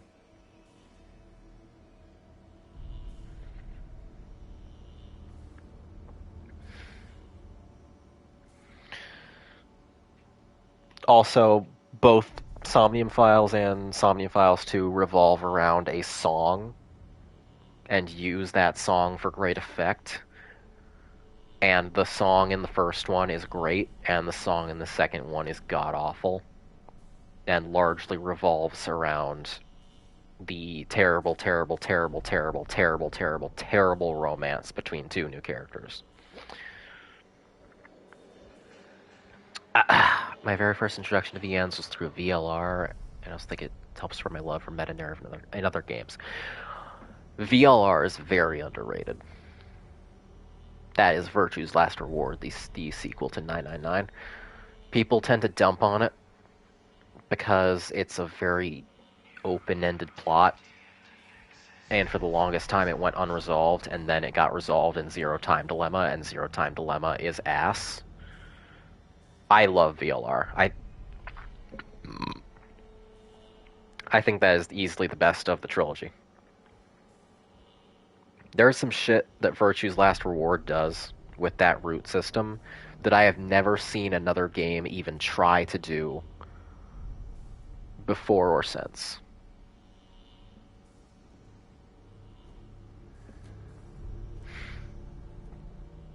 I'll just say the line, "You picked betrayal last time."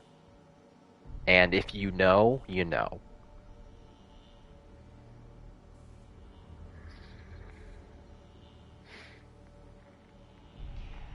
Well, Star Pressure says, the only real visual novel I've played is Hakuoki, Demon of the Fleeting Blossom. I have never even heard of that. I've never heard anybody mention that. I thought my visual novel knowledge was somewhat comprehensive.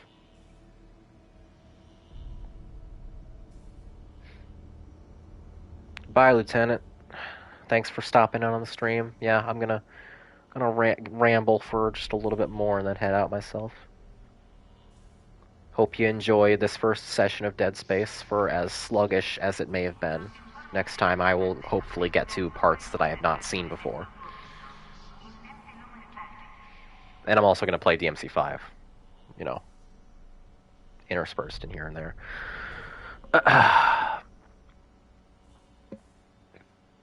Thought Hakuoki Demon the Fleeting Blossom was a Muso, but it was about dating samurai boys. That's a really funny mishap to to land yourself in. Were they good samurai boys to date? Was it fun to date the samurai boys?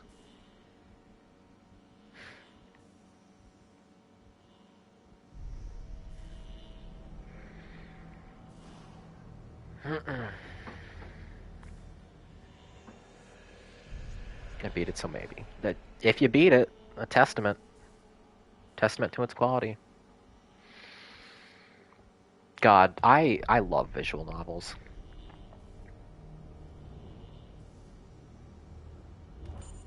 They get such a bad rap, but like there are very, very few kinds of game that can reliably fuck me up emotionally like visual novels can. Even if nothing particularly tragic happens, they just have such a way of connecting me with the characters and the world through their text that when one is over, I just feel a deep pit in my soul.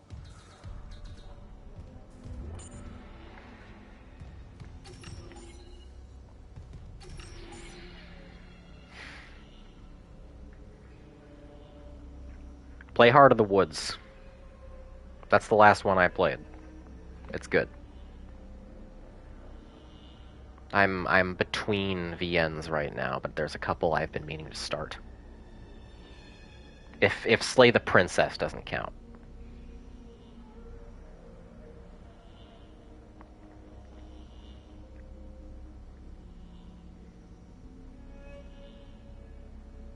Maybe Slay the Princess counts. I don't know. The definitions of what does and does not count as a visual novel waver. It's varied on vibes.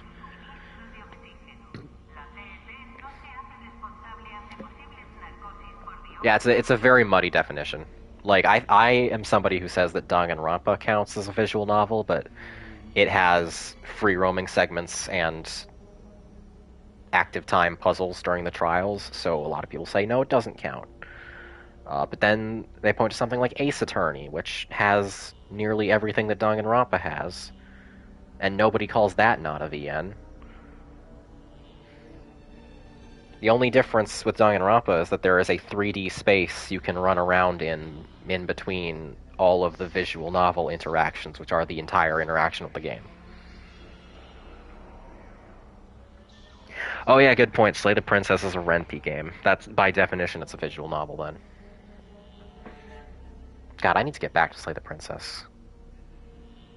I really want to clear all of the content out before the pristine cut comes out, so that I can then just go and do what's new in the pristine cut.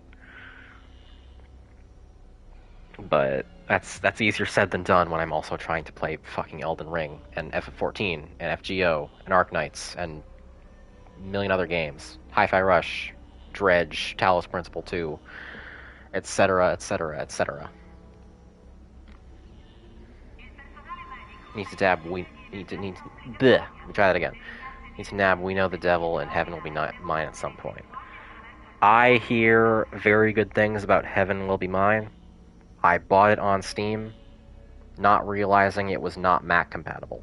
So it's just sitting in my Steam archive for whenever I can have a device that can play it. But it is exactly my shit, from what I understand of it.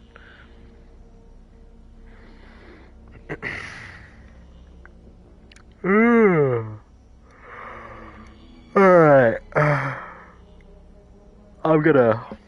I've rambled enough for the night. Gotten it out of my system, I think. I'm very tired. I am going to sign off. Was there anything else that I wanted to say to those of you who decided to stick around for the chat session? Let me see.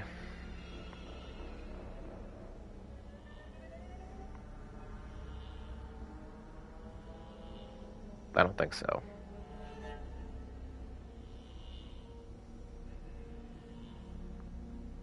Oh, you know what I will say? While we're on the subject of visual novels, Paranormasight. Paranormasight. The Seven Mysteries of Hanjo. Play that game. Get that game. Do it. Right away. If you have any interest in visual novels at all. Or even if... Like... Even if it... Okay. In the first 30 minutes of Paranormal Sight, you learn that the central mechanic of the game is that you have a stand, and your goal is to make people walk away from you, because your stand kills them when they walk away from you.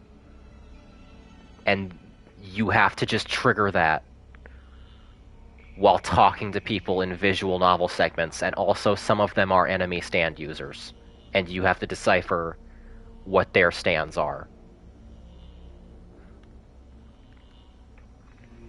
And then the actual fuckery starts. That's not even the fuckery. It's a very cool game. Unlike almost anything I have played. I've still not beaten it,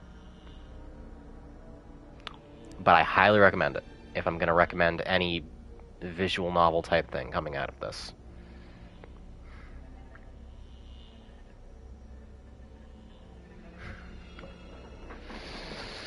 Oh, you've played Paranormal Sight, Silver? Fuck yeah. I'll be sure to talk to you about it.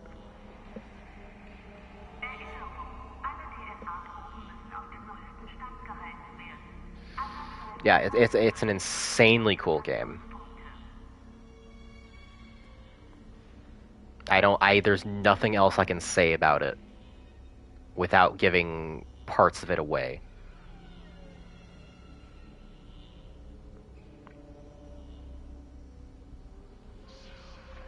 Looking at the Steam page now, and this art fucks. Oh yeah, it has a really, really good aesthetic. I'm not sure how I would describe it. It's like painterly, like old-fashioned oil painterly, but like immersed in modern horror photography. It's a strange and disquieting clash, especially once you see it in motion.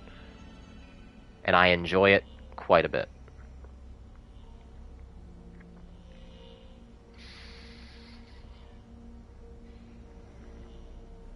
But yeah, that's all I have to say. If anything I just said piques your interest, go check that game out. It's available on Steam and on Switch.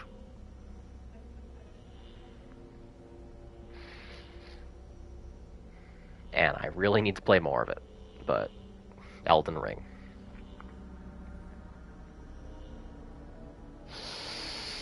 Alright, that's gonna be all she wrote.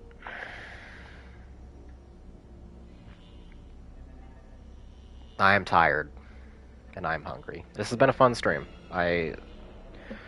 Weird stream for me. My streams aren't usually this chock full of rambling, but it was fun. It was fun to do. Like to have a nice. I wasn't expecting fucking Dead Space to be the conversation game. I expect that will not remain the case once I get to the new content shortly. But, yeah. I'm gonna compulsively save again.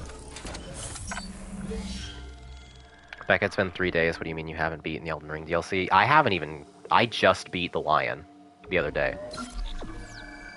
I have been slowly grid searching that whole thing.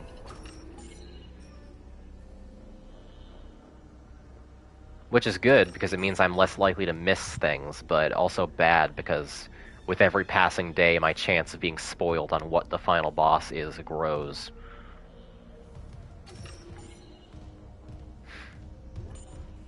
I don't know.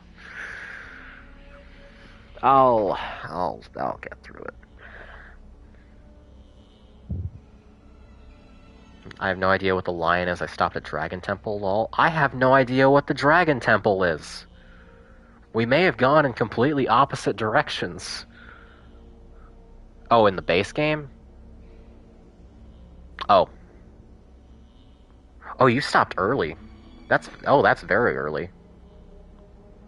The Church of Dragon Communion? That's like, you can get there in like the first hour of the game. Play more Elden Ring. It's good. It's a good game. Despite what people say in very large threads that I don't like.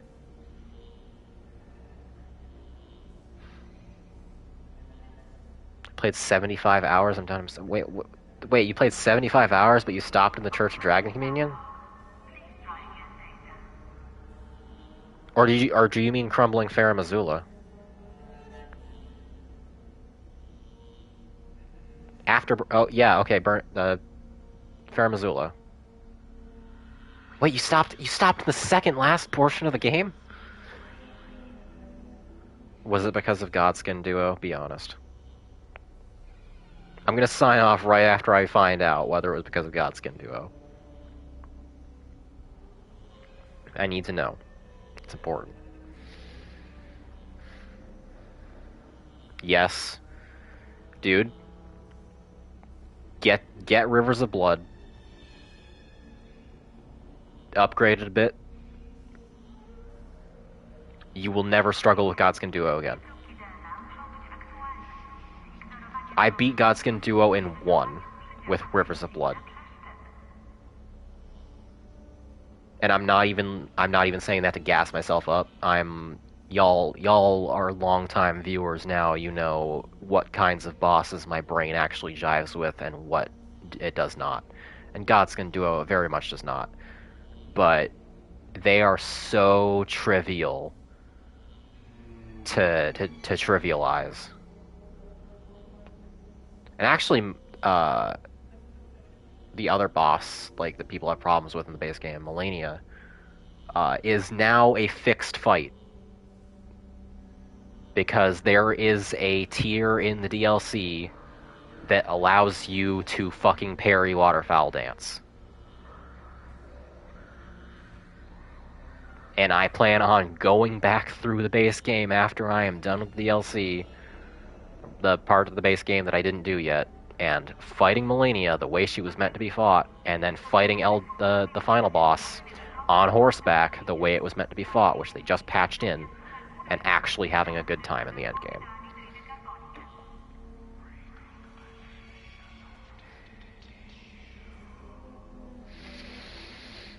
Oh, you only lost Godskin Duo because of a controller disconnect? That sucks. That sucks. Probably just dodge Waterfowl normally. I've gotten too used to it. I want to do the parry so that I can stand a chance of actually beating her solo. Like, I don't care really about, like, summoning is not cheating. I have summoned for a bunch of bosses and been happy with it. But Melania sticks in my craw because she's exactly the kind of boss I should love, and she is the coolest character in the entire game. But I just had a bad experience with her. And I want to rectify that so that I can have the good experience in my brain when I think about Melania. Don't think I'll ever go back, to be honest. It was pre-Neo 2 for me, and that game ruined me. I need the speed and the sauce. Fair. I'm a Dex player. I know. I crave the speed.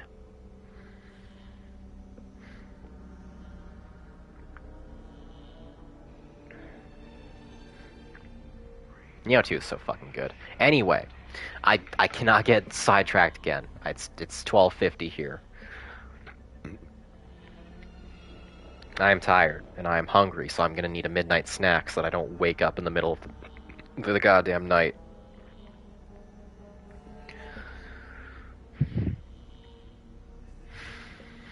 All this to say, video games good.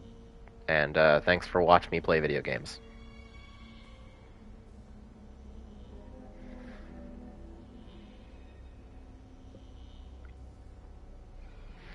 And thank you to everybody who stuck around for all of this bullshit. I shall see you all Probably Friday. As did my stream just crash? Did it just crash? Wait a second. Nope, I'm still going. Okay, for some reason on my end, it said there was a network error and booted me out of the fucking stream. Even though I'm watching my own stream. That was weird. Anyway, okay, I'll take that as a sign from the gods, I guess. Bye, everybody. Have a good rest of your nights or days, depending on where you are. Thanks for coming. Thanks for talking. Next stream Friday, probably DMC5. We will see.